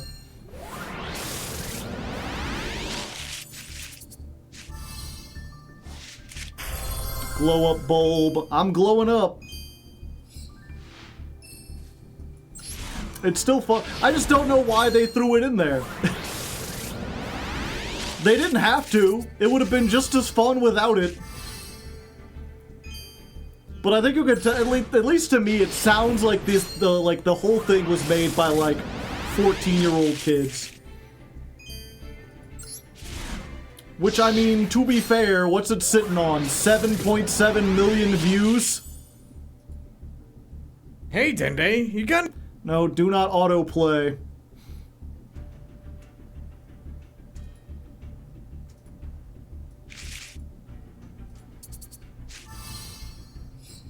Dragster. Frieza is a canonical space racer, but everyone says it. And they aren't saying it to be, like, racist. They're saying it in the way that, like, a rap video would say it. As if they were just, like, all black. As if they were all just, like, part of that community. Spacist. I'm racist against space, Kakarot! Space has had it too good for too long! Frieza does become black? I thought he became gold.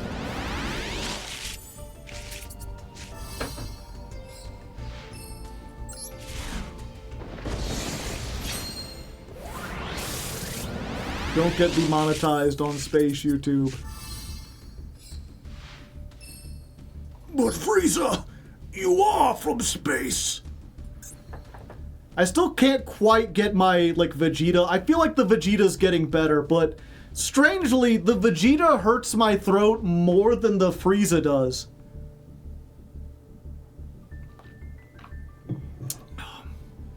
I guess we do 4,000.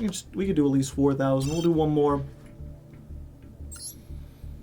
It's because I've got to do the, like, crackly voice, but I've got to do it, like, low down in the throat. Gotta speak with a diagram. Diagram. Your diaphragm. Kakarot.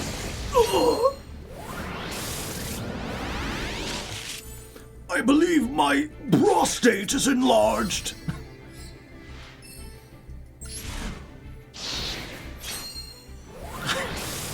Let's go gambling!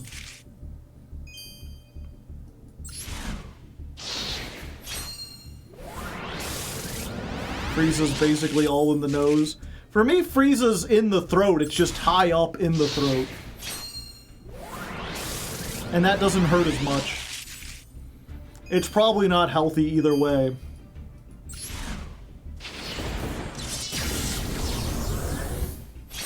After watching the cup vid. Yeah, it's funny because the video's only like a minute and a half long and it overstays its welcome by like a minute. It's like the original line like catches you off guard. The fact that it breaks into like a rap song at all.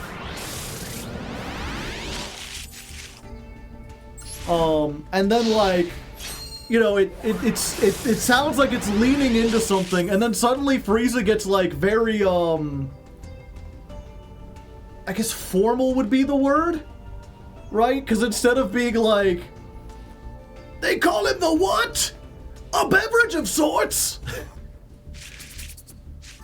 He's just like confused, but in a way that like an old stuffy British man. Like, what? A beverage of sorts? How preposterous! Why would they call him the drink?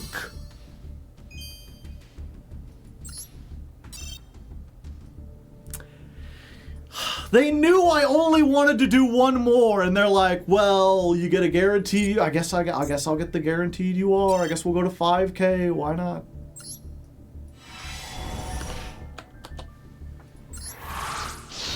The Krillin part. Yeah, that's the thing is like, the guy who does the impression of Krillin is really good. He's really good at doing Krillin, but his verse is just like dumb and doesn't have anything to do with anything. 1 UR incoming, yeah.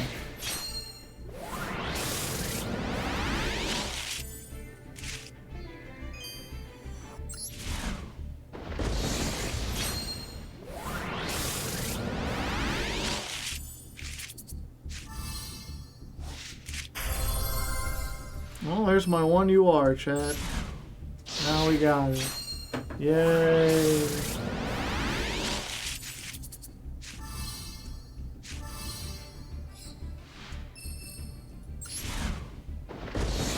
At least 2 URs. Is the UR guaranteed to be in the last half? Genghis. We do have a purple pack. Ah, I see.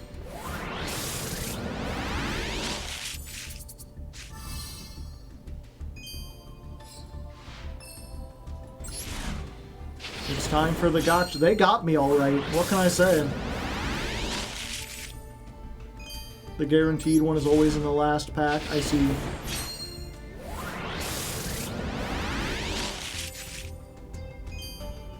You know what? I think I might have been better off just saving the 1,000 gems.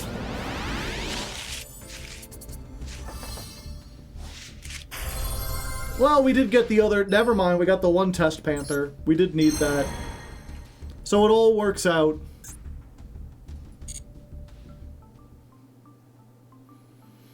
Okay, let's go ahead, dismantle selected cards, URs and SRs only.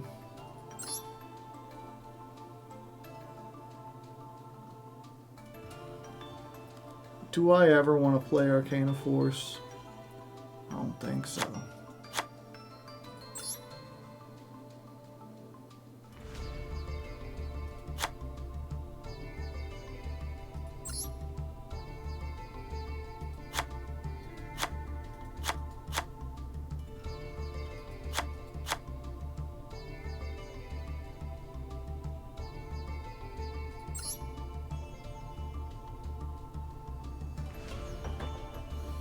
It's either FTK or not. No Arcana Force on this. Yeah.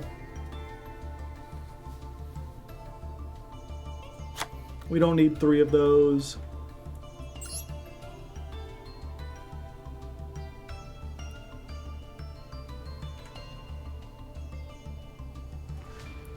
We've got enough UR points that I'm like, I don't think we need it. We don't need it, but like, if we ever need it, this is the first thing that gets dismantled.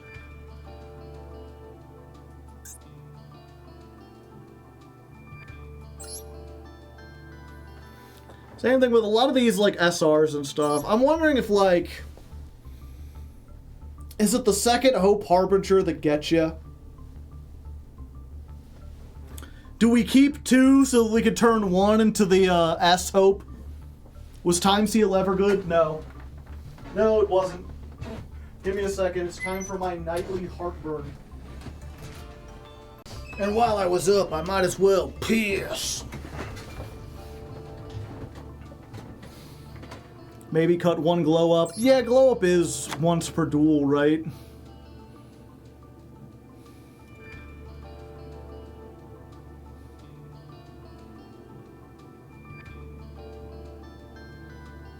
And most of the time you're like sending this with something. I'm trying to think, like, even in like a plant deck, you wouldn't play this in more than 1. Yeah.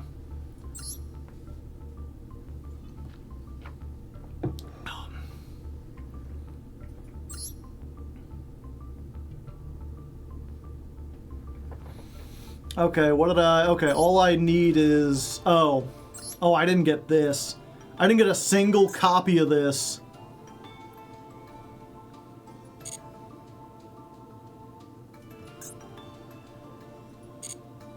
Okay, you know what? We're at 5K. We might as well spend 1,000 more. We can go to 6K. 6K, maybe see if we can get... I mean, look, this is all shiny. Statistically, some of these are URs, right?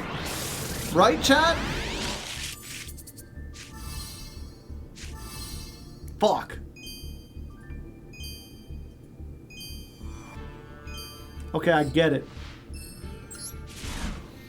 Sophie, apparently, raiding with a party of 30. Welcome, raiders. I hope you're doing well. How did your stream go? We got a third Titanic Galaxy. Just SRs. We're trying to pull Gladiator Beasts. Specifically the field spell. So many technical difficulties. Ah, sorry to hear. Why does this pack have DDDs? Do we get that new DDD support? We got a new DDD support. Galaxy Journey. So I'm gonna banish light or dark. Target a face up. Oh no, if a face up Ixie is banished. Banish this. Target one of those monsters. Special summoning. Neat. Yeah, they didn't give us, like, the new good stuff, but they gave us, like, 2 pendulums, and they're like, that's a good enough excuse to reprint all of the DDD stuff. Are you winning, Leg? I don't know yet. No, we didn't get... If we got the Link 3, that, like, makes DDD meta. That was... Someone wanted to suggest DDDs for this month's ladder climb. And I was like, I'm going to veto that, not because DDDs are, like, so terrible that I couldn't possibly play them, but because we should get new support that makes them meta sometime in the next year, and I don't want to play them before that. Okay, well, that was a waste of points.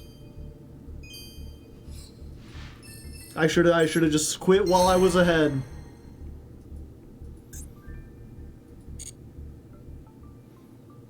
It won't be in Master Duel for months. Yeah, but it'll be at Master Duel before, the support is that good? I believe so. It'll be in the Master Duel most likely before the end of the... before a year has passed.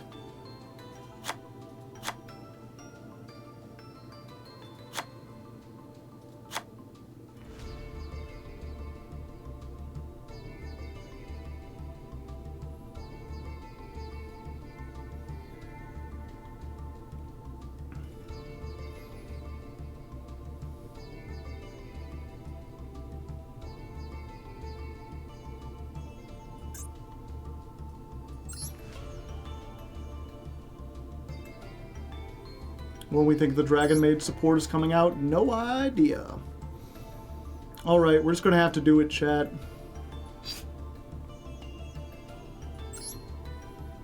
$150. Ah! No royals. Oh, we did get one free pull, though. Fuck, I haven't pulled from the Gladiator Beast deck yet? Shit, if I get a Damatanus now, I'm gonna be upset. One free pull. Well, okay, it's not shiny.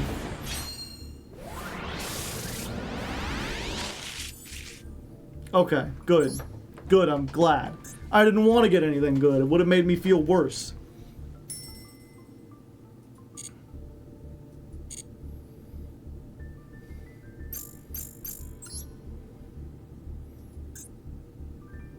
That's not what I meant to go to. Luna Light is 3.5, yeah. Luna Light is meta.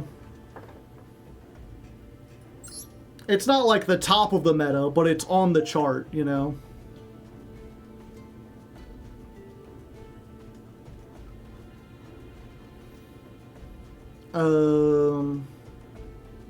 Yeah, let's play against the other Gladiator Beasts.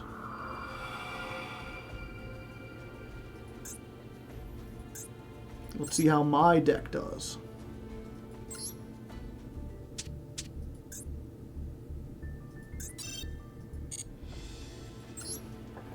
Difficulty level 3 out of 3.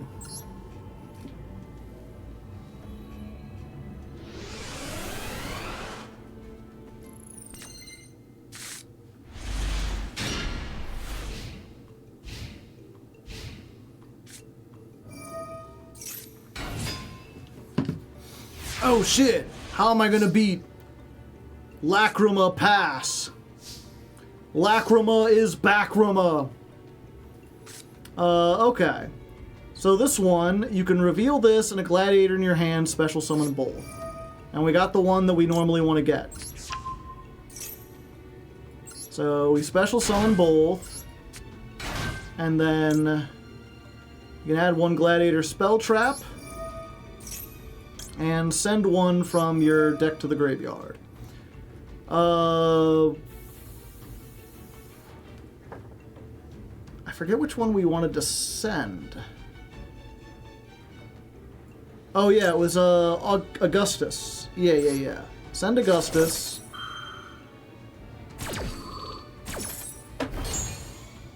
And then this gets me the field spell. I'll get the field spell. We activate. We discard a Gladiator Beast. And we add a high level one, so we get Noxious. We could also get the other one, but we go for Noxious.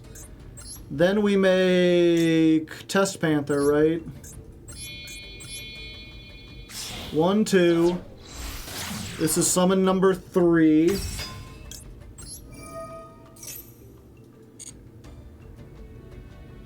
That gets... Come back. Oh wait, no. This happens as one summon.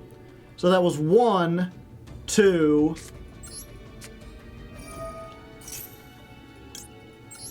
3...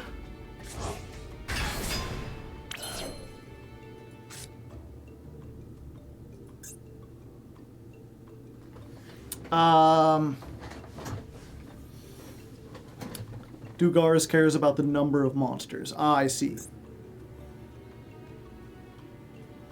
There's a way to do it in 4 summons, and I guess I forgot it.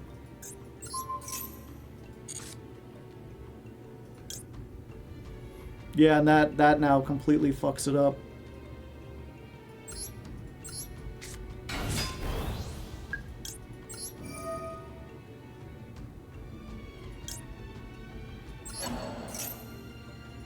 You need Tamer Editor. Yeah, that's what I was hoping to get to.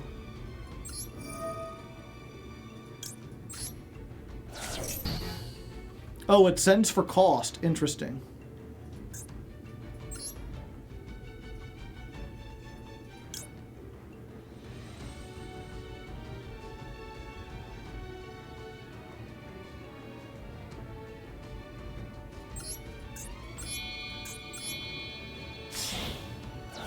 You've been promoted to my TV. Well, thank you.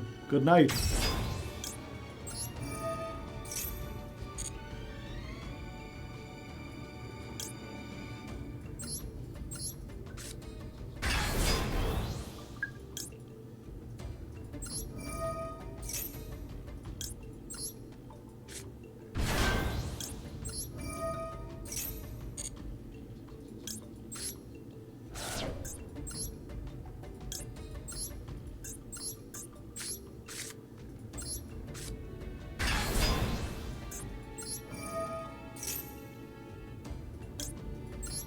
There we go. Now we're safe from Nibiru, chat.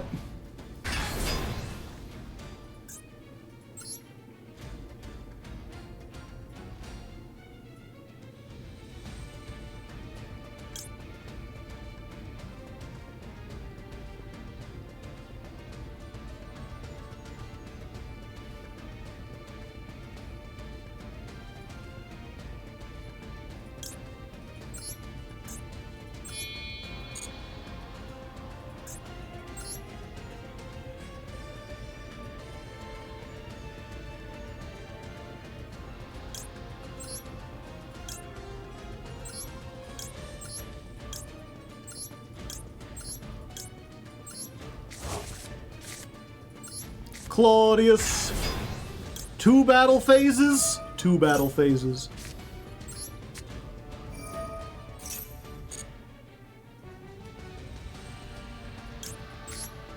Look, it's just like old Gladiator Beast, chat. Normal summon bestiari. Smile.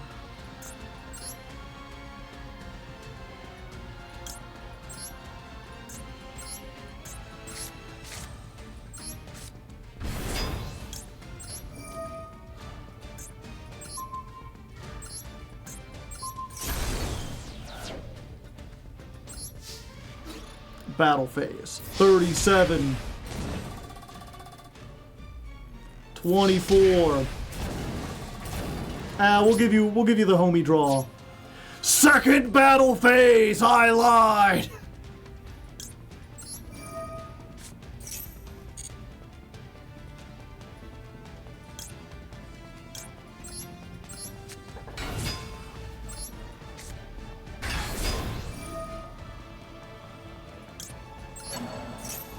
Second battle phase is so funny. Second battle phase with even more... Oh.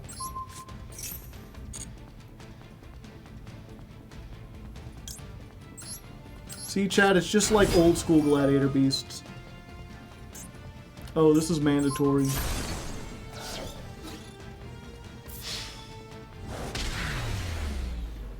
Draw your last pathetic card. Never mind. Battle phase 2. Okay, let me refresh myself real quick.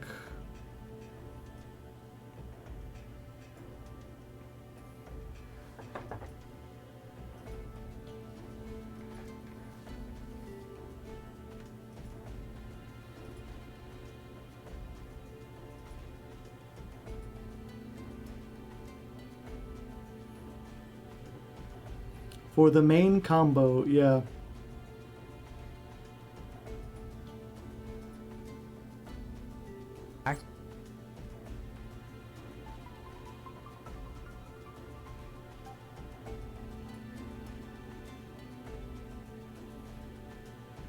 Send Augustus. Adorix becomes level 8 while Giselle's searches come back. Activated to revive Augustus. Oh, I see. Contact fuse into Gladiator Beast Tamer using both level 8. Gotcha. Okay, let's see if we can do that again.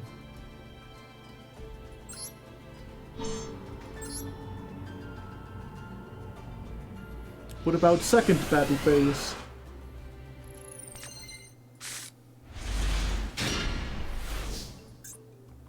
Okay, we're gonna get the good comp. We're gonna get the good hand, chat. Mischief of the Time Goddess with... Do it again! The next turn!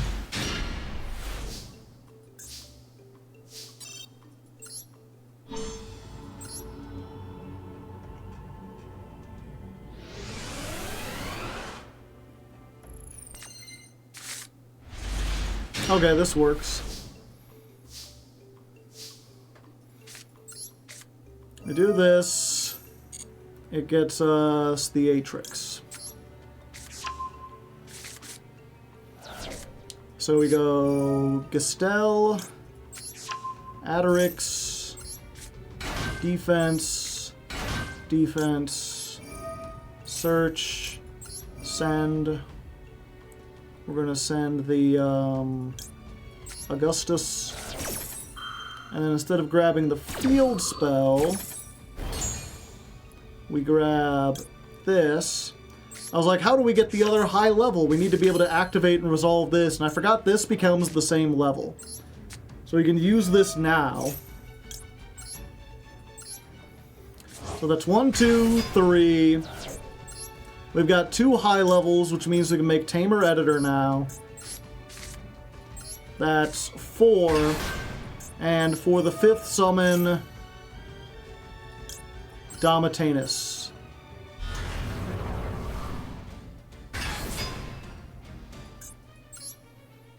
And then...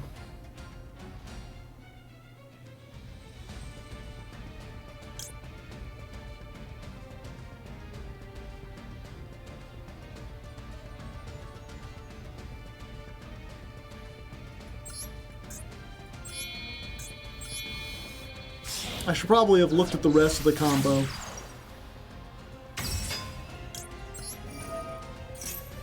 Since Lisa, we get this.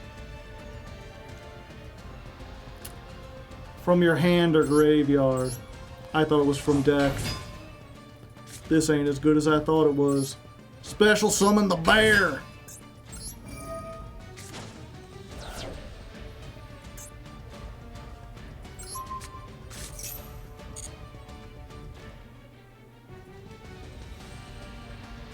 Yeah, this is what I thought I was doing, was,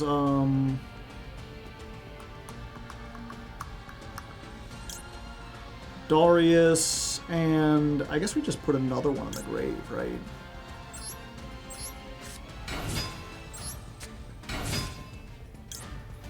Oh, no, we should have gotten the one.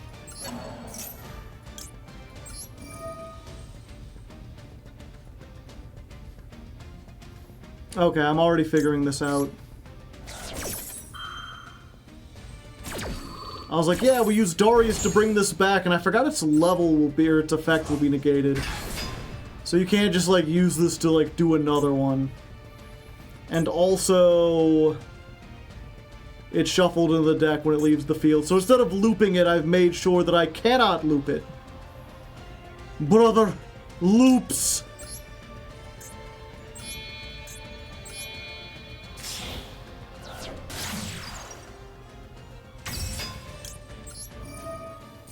Yeah, good to make mistakes now. I'm learning.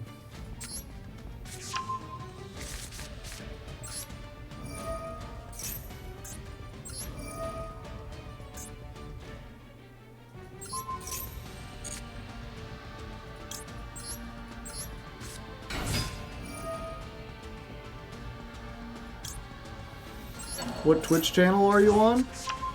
Hardleg Gaming? Pretty sure. Unless there's something I don't know.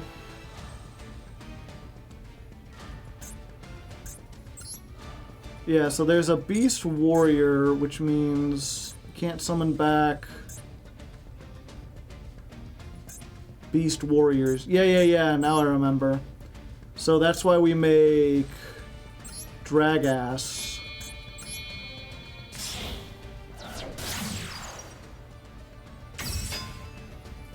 Then we can use this. Summon back the Tamer. Use the Tamer. Get Heraclinos. You'll get a fair trial.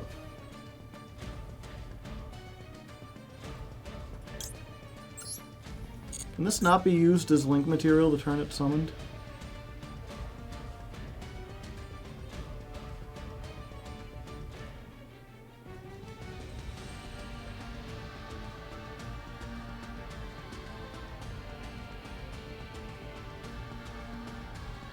It's not a Glad Beast. Oh, does something lock me into only using Glad Beast as material? The other Link 2 locks you. Gotcha. I see, I see.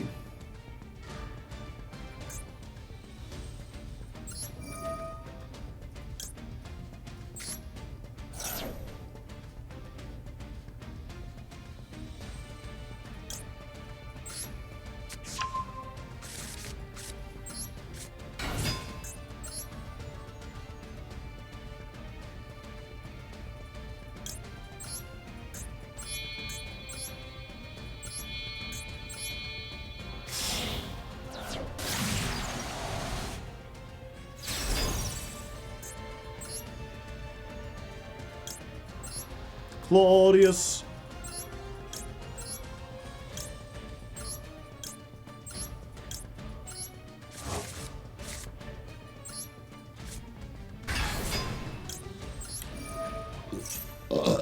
Pardon me.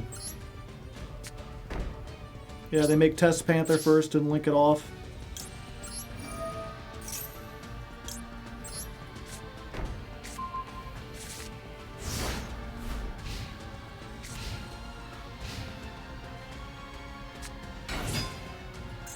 Ah. I see.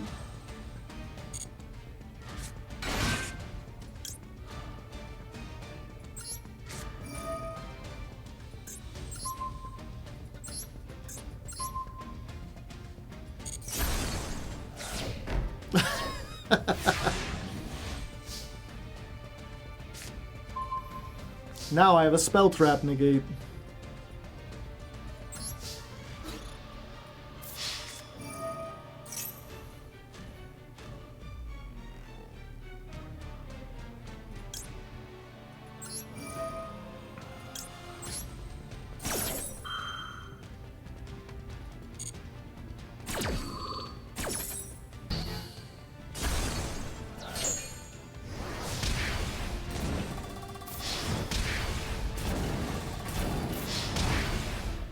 I could end you off now, but doing it during the second battle phase is funnier.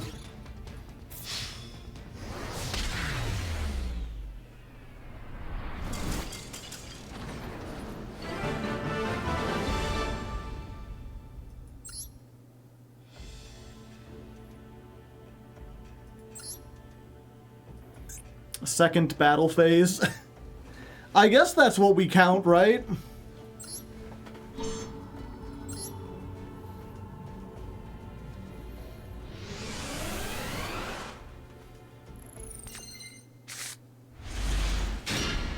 Ah. Well, sometimes it be like that, chat.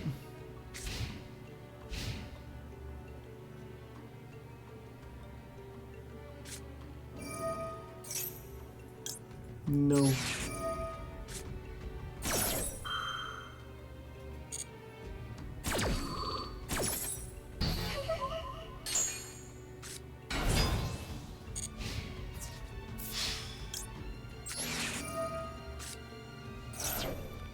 %.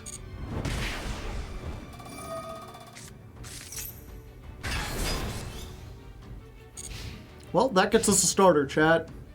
And all they have is a big guy.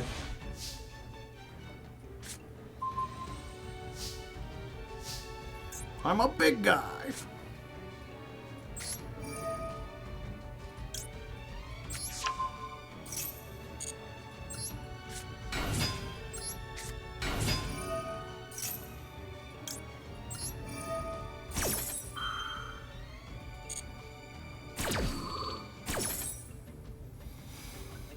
Oh, I can search Gladiator Proving Grounds. That's neat.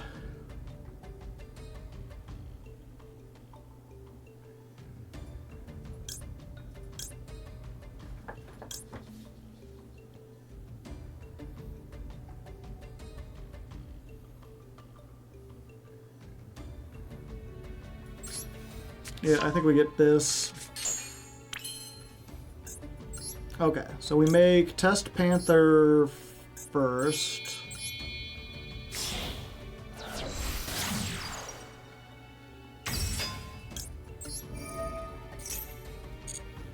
Test Panther is what gets us this. Activate this. We're just gonna go ahead and send off that to get anything. It don't matter. None of this matters. Summon, use Panther, send back, get a Torix effect, grab, not that far. We level 8, we special summon.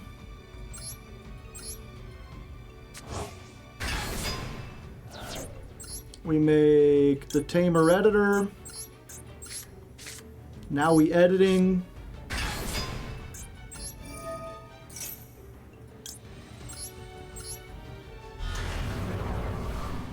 Big Lizard.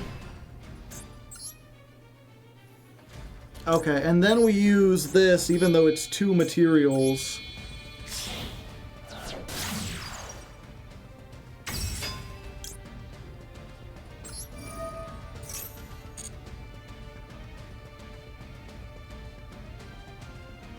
What do I have in the graveyard?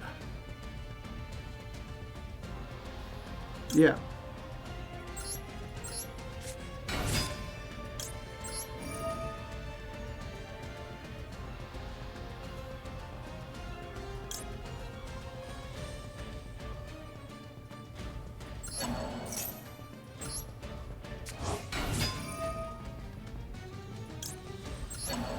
I want this one back, but they would not give it back.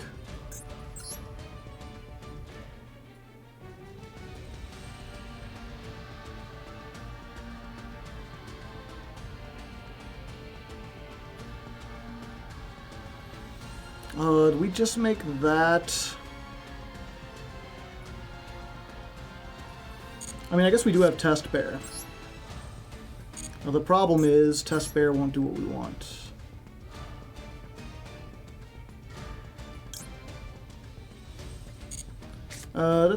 Special summon this. Wait, can I? 1 second. Test Bear. Activate. Summon Eskit. Summon Eskit. Okay, hold up. This is cooler than I thought.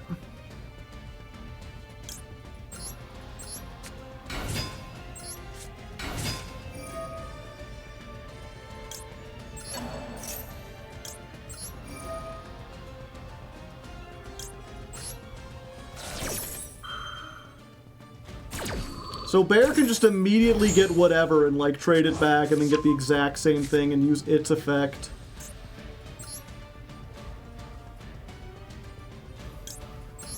Then we can go for Appaloo.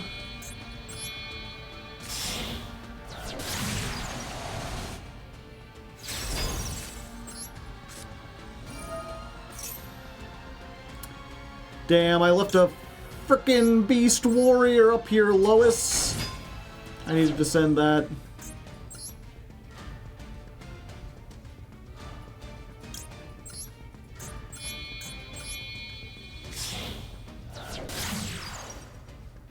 Yeah, I could do. Again, we're learning. We're in the process of learning, chat. Don't be angry, chat. I'm learning.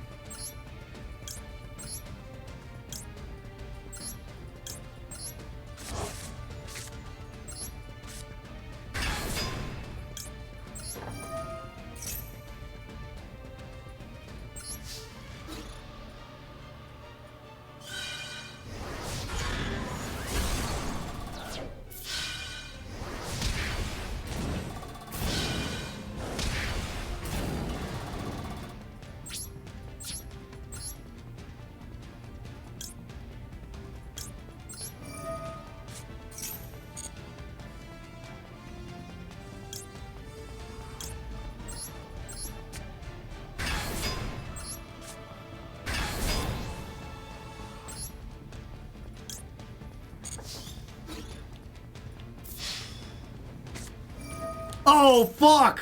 Oh, shit! They have something! I mean, it's dead, but they have something.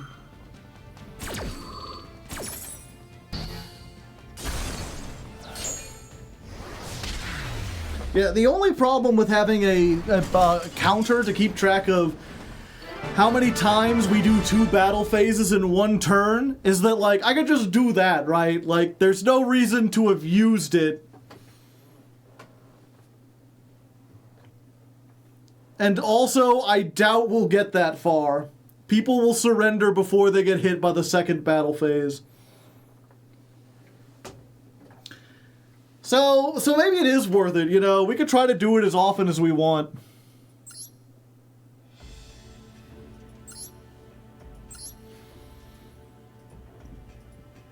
Yeah, I might have to practice this a little bit more.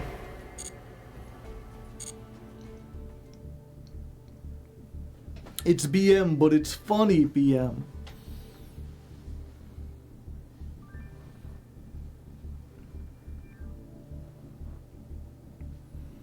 Old Gladiator Beast normal the guy who battled and then went into the deck to get another guy. Yeah. Old Gladiator Beast was very much like resolving the battle effect. And they would play stuff like Wabaku. And they have like an in-archetype Wabaku. So like you were constantly in a state where you were, in order to fight Old Gladiator Beast, you were having to use monster removal on a normal summon in formats where doing that was not very cost effective. You know, like even if you did play a whole bunch of fissures and shit, fissures and like battle traps and dimensional fissures and stuff, having to do that every single turn, and as soon as they got one that resolved, they would like summon something and then make Geyserus and then pop your other 2 back row or pop your monsters or whatever. It was very effective. It was also one of the first, like, really strong decks that just played, like, Macrocosmos. Like, that just played Dimensional Fissure. You were getting to a point where, like, there were just enough synchro decks that really used the graveyard, and having an archetype that just shuffled shit into the deck and came back out meant that they did not care about the graveyard at all. Finally signed up to the Patreon, and very glad to have done so. I'm glad to have you on board. I just got a notification on my phone. I assume if you send a message on the Patreon, I'll send you over a Discord link. I handle them personally. I like to have a little personal touch with everything, you know? Aretiari was, like, added later, though. Like, that wasn't in the first wave of support.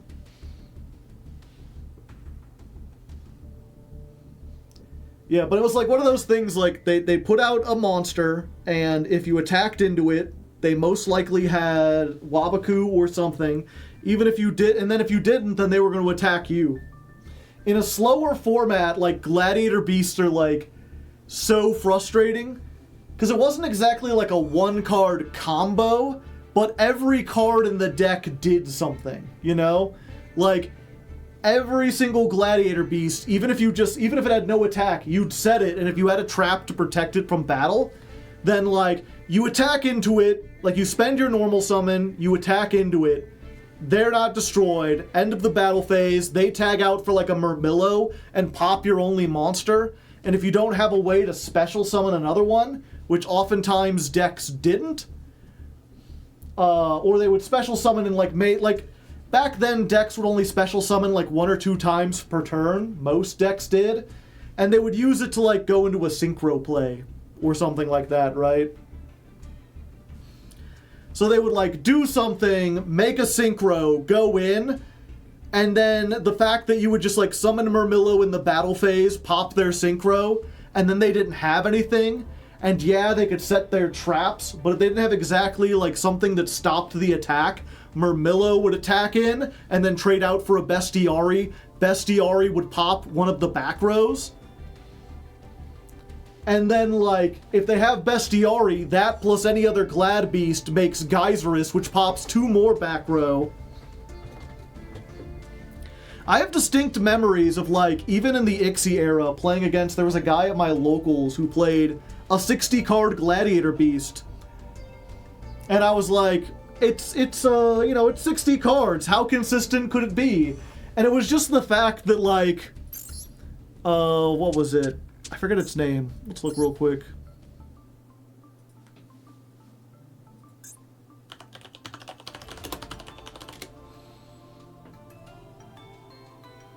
Like, they would just play,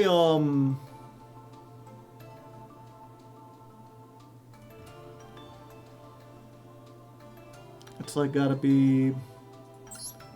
Yeah, they would just play like 3 Hoplomys. What does this effect do? Doesn't matter. The important part, it has the same Gladiator effect that the rest have. If it battles, it gets shuffled in, and it has 2100 defense.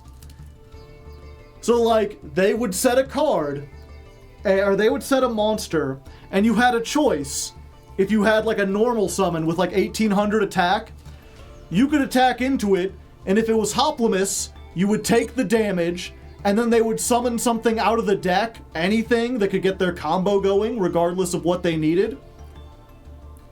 And if you didn't attack, and it was just, they were just bluffing, all they had was a Murmillo or whatever, then next turn they attack in with the Murmillo.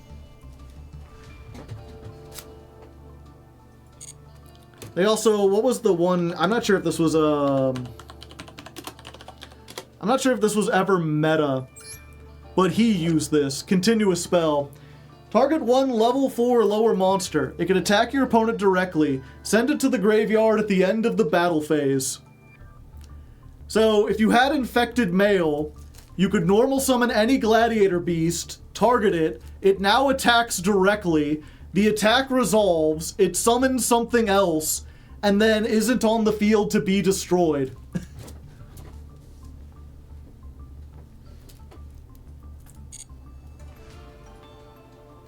Based.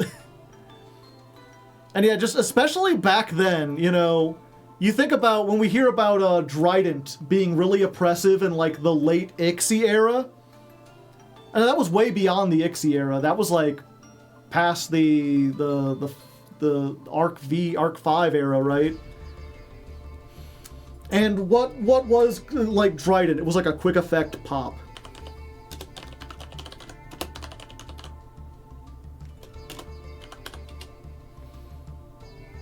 So like one pop was really powerful even into like 2014. So in like 2010, having a card that's like, when this is summoned, pop 2 cards. And God help you if they did this in main phase 1. Like, if you attacked into something and they summoned Geyserus, and then they normal summoned a Gladiator Beast, or not Geyserus, they'd make Bestiari, normal summon a Gladiator Beast, make Geyserus, pop 2 of your back row, and if you're sitting there on like Mirror Force and Dimensional Prison, being like, I got this, I can handle the battle phase, then they destroy 2, and then when this attacks, shuffles back into the deck, summon 2 Gladiator Beasts. So they'd get that, they'd summon it out, they'd get it. And oftentimes, what was it? They would play 3 War Chariot too. Some people played, the one guy I did played Parry, but where's War Chariot? It's probably near the top because I just pulled a couple, right?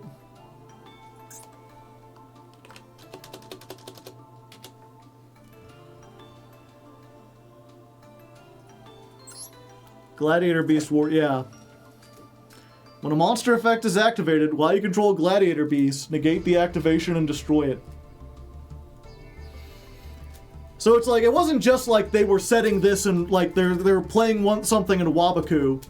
You know, they put up a Gladiator Beast. You can't, unless you have Heavy Storm, you can't realistically go into battle it safely. You have to kind of destroy it with a card effect. And the problem is, as these days, a lot of your card effects that destroy are monsters.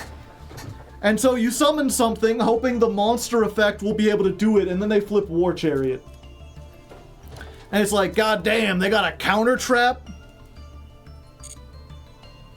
And then if they survive, they summon Bestiari, they make Geyserus, they pop 2 of your back row. And then at the end of the battle phase, they go into fucking, Esket. If this is summoned by a Gladiator Beast, target 1 Gladiator Beast card in your graveyard, add it back. So they would add back the War Chariot, and now you have to like, okay, well, you're already down 2 cards, because you spent 2 to make the Synchro to try to stop them, only to get hit by War Chariot. Then you set 2, and they popped both of those with Geyserus. And now you're starting another turn with like 1 card, and they have War Chariots.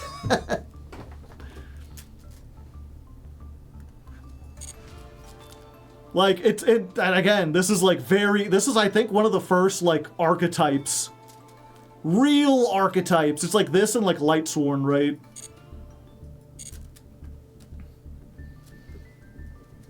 Spell speed 3 negates, yeah.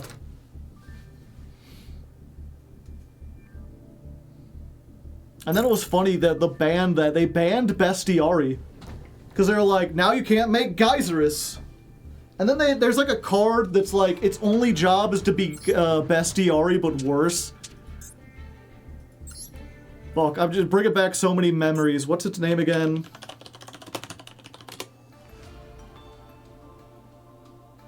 It's like the dumb eagle one. Yeah, Lanista. When this card is summoned by a Gladiator Beast, target 1 in your graveyard, banish that target. This card's name becomes that target's name until the end phase. Okay, no, okay, so they limited Bestiari, and then they put this in. Prisma, yeah. And so this is like, how do you get around the 1 Bestiari if they put it in the graveyard? Well, this guy can become Bestiari.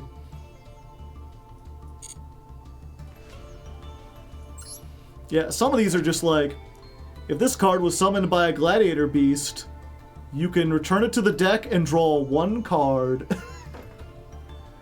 Doesn't even tag out. It tags out for a card in hand. Because, you know, what you want to do is get rid of field presence for that.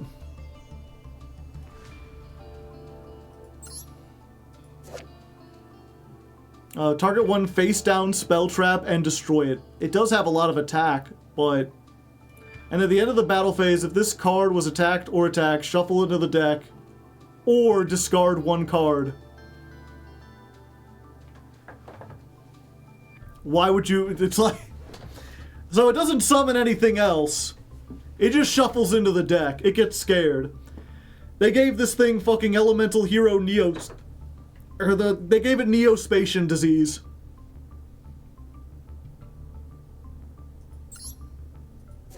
Samite. At the end of the battle phase, if this battled, shuffle into the deck... Oh wait, no, when this card is special summoned by a Gladiator Beast... When this card, that was special summoned by a Gladiator Beast, destroys an opponent's monster by battle and sends it to the graveyard, add a Gladiator Beast card from your deck to your hand. The worst searcher in history! Octavius was required for one of the fusions, maybe. And then this is just like when it summoned pop a card. That's so good back in the day. When this is summoned, it gains defense, which lets it survive. Was it this? No, this one takes Spartacus. This guy just looks like... You don't look like he's having a good time. You look like you don't fit.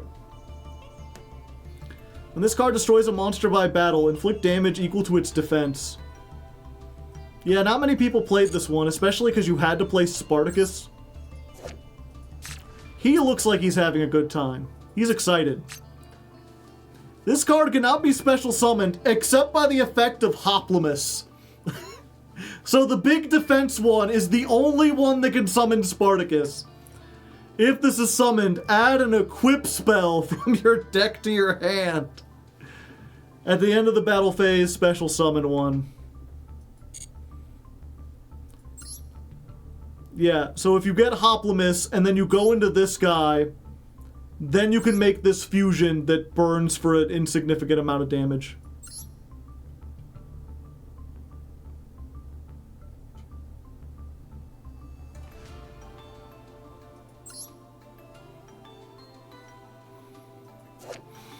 Tigerus, if this is... cannot be used as fusion material. Why would you do that in the fusion archetype? When this card is summoned by a Gladiator Beast, you could discard a Gladiator Beast to add a Gladiator Beast. They gave it a second searcher, but it still wasn't played because, you had to discard and also it can't be used as fusion. This one was added much later.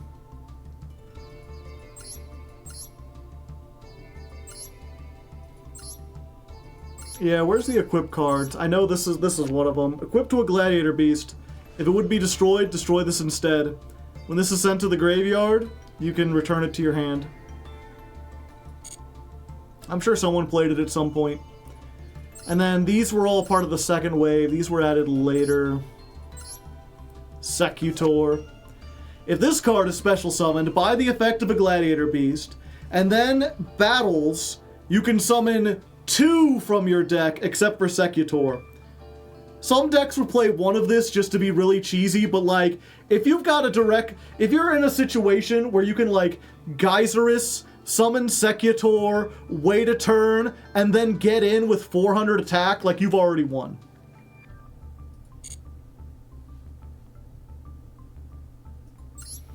Oh, this guy saw some play. It's just, if this battled, if this was summoned by a Gladiator Beast, it can attack twice. If you needed to close out games, sometimes you would summon this. Not very often.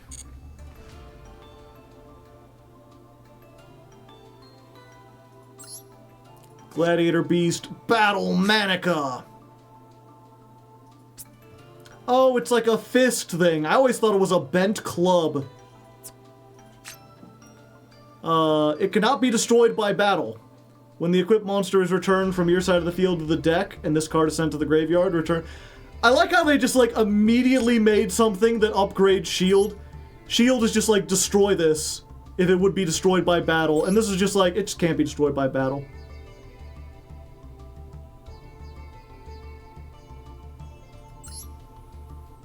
And Alexander cannot be special summoned except by Dimakari.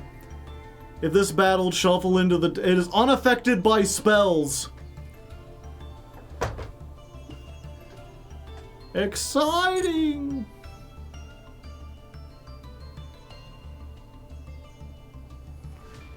I could have sworn there was an axe. Am I missing the axe? There it is. If it attacks, destroy a spell trap at the end of the damage step. When the equipped monster is... Yes. Does it give it any extra attack or anything? No. You could destroy a spell trap at the end of the damage step. Okay.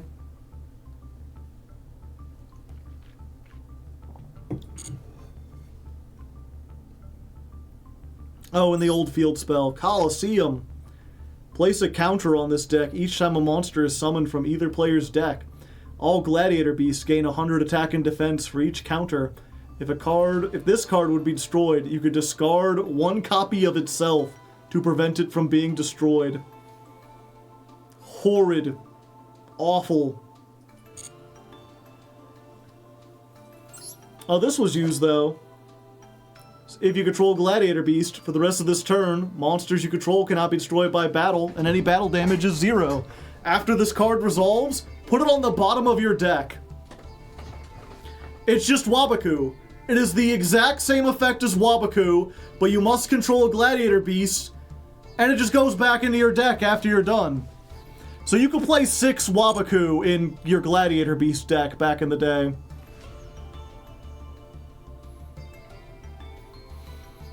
Yeah, and someone asked why I don't break down my extra cards. I already have like 48,000 dust.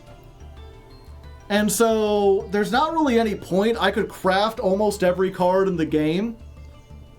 If I dismantled all my extras, I might hit the cap, and then I would be dismantling for nothing. The way I see it, it's kind of like they talk about when you get rich enough, right? There's no point in putting your money in a bank because banks are only insured up to a certain amount. Like, if you have, like, 20 million, they won't get you that back if the bank, like, goes under. You're only insured up to whatever. So, if you want to have money without having big piles of money, what you do is you buy, like, a piece of art that's worth, like, $1 million, and you put that someplace safe.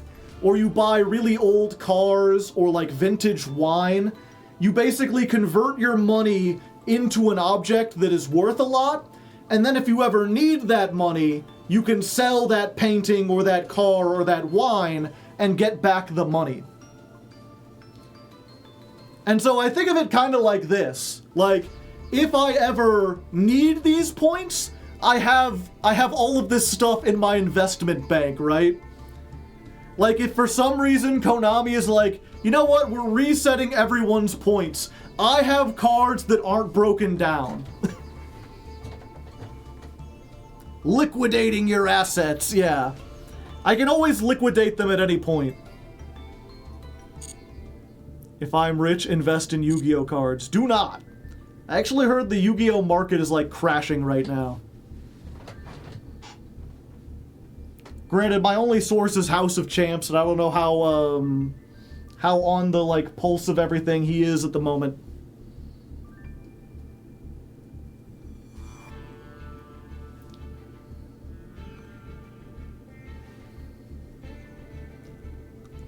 What if they reduce how many points you get? Then I'd have risked all and lost. Then the strategy backfires. True. You know, it's just the kind of risk you gotta take. Anyway, I've been here yapping for far too long, but hopefully you enjoyed, chat. As I'll always say, you know, if you really like this and you want to be a bigger part of the community, maybe join the Discord. The Discord is for patrons only. You can join at patreon.com/hardleggaming. Just $1 a month. Oh, pardon me. Sorry, I don't know why I'm burping so much. But yeah, just $1 a month gets you on. Anyone can join the Discord. You just send me a message on Patreon and I will send you the link. Get in there while you can. I think around like Christmas time, like after the end of the year, I'm going to switch it over and get rid of the lowest tier just because of inflation. Like $1 just is so little this time.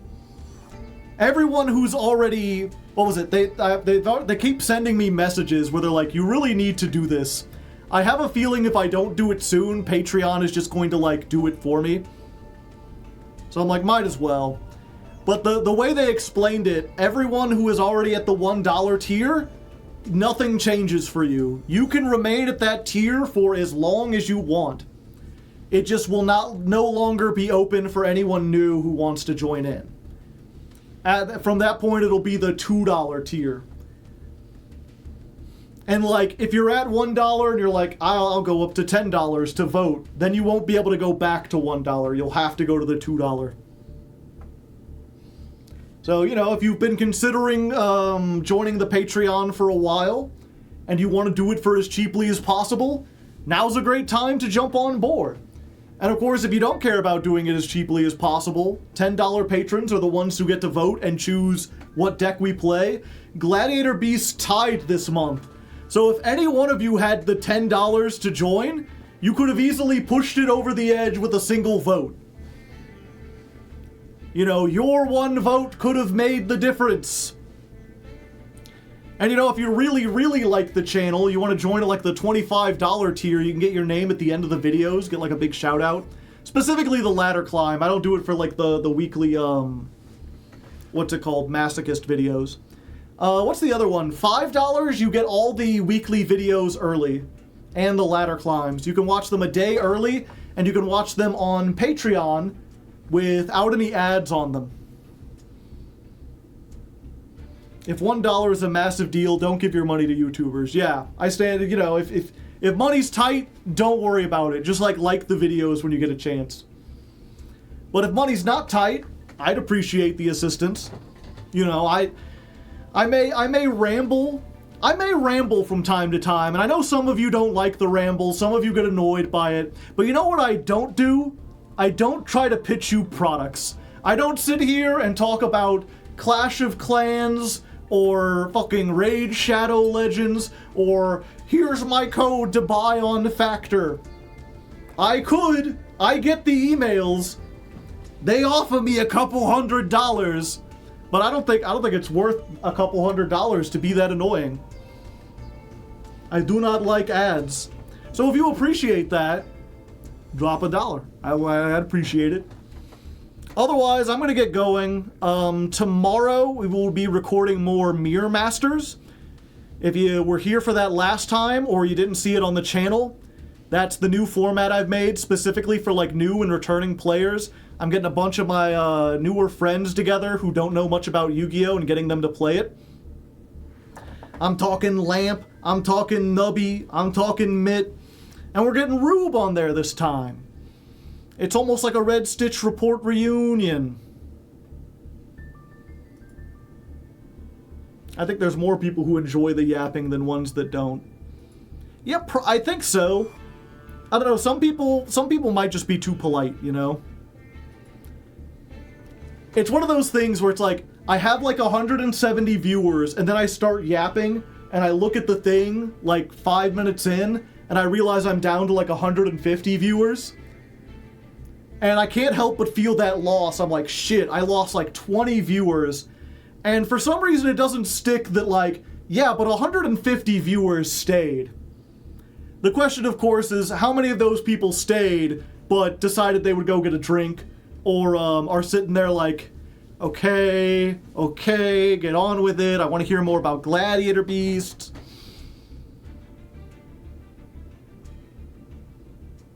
Or maybe they just mute and forget about it. Who we rating today?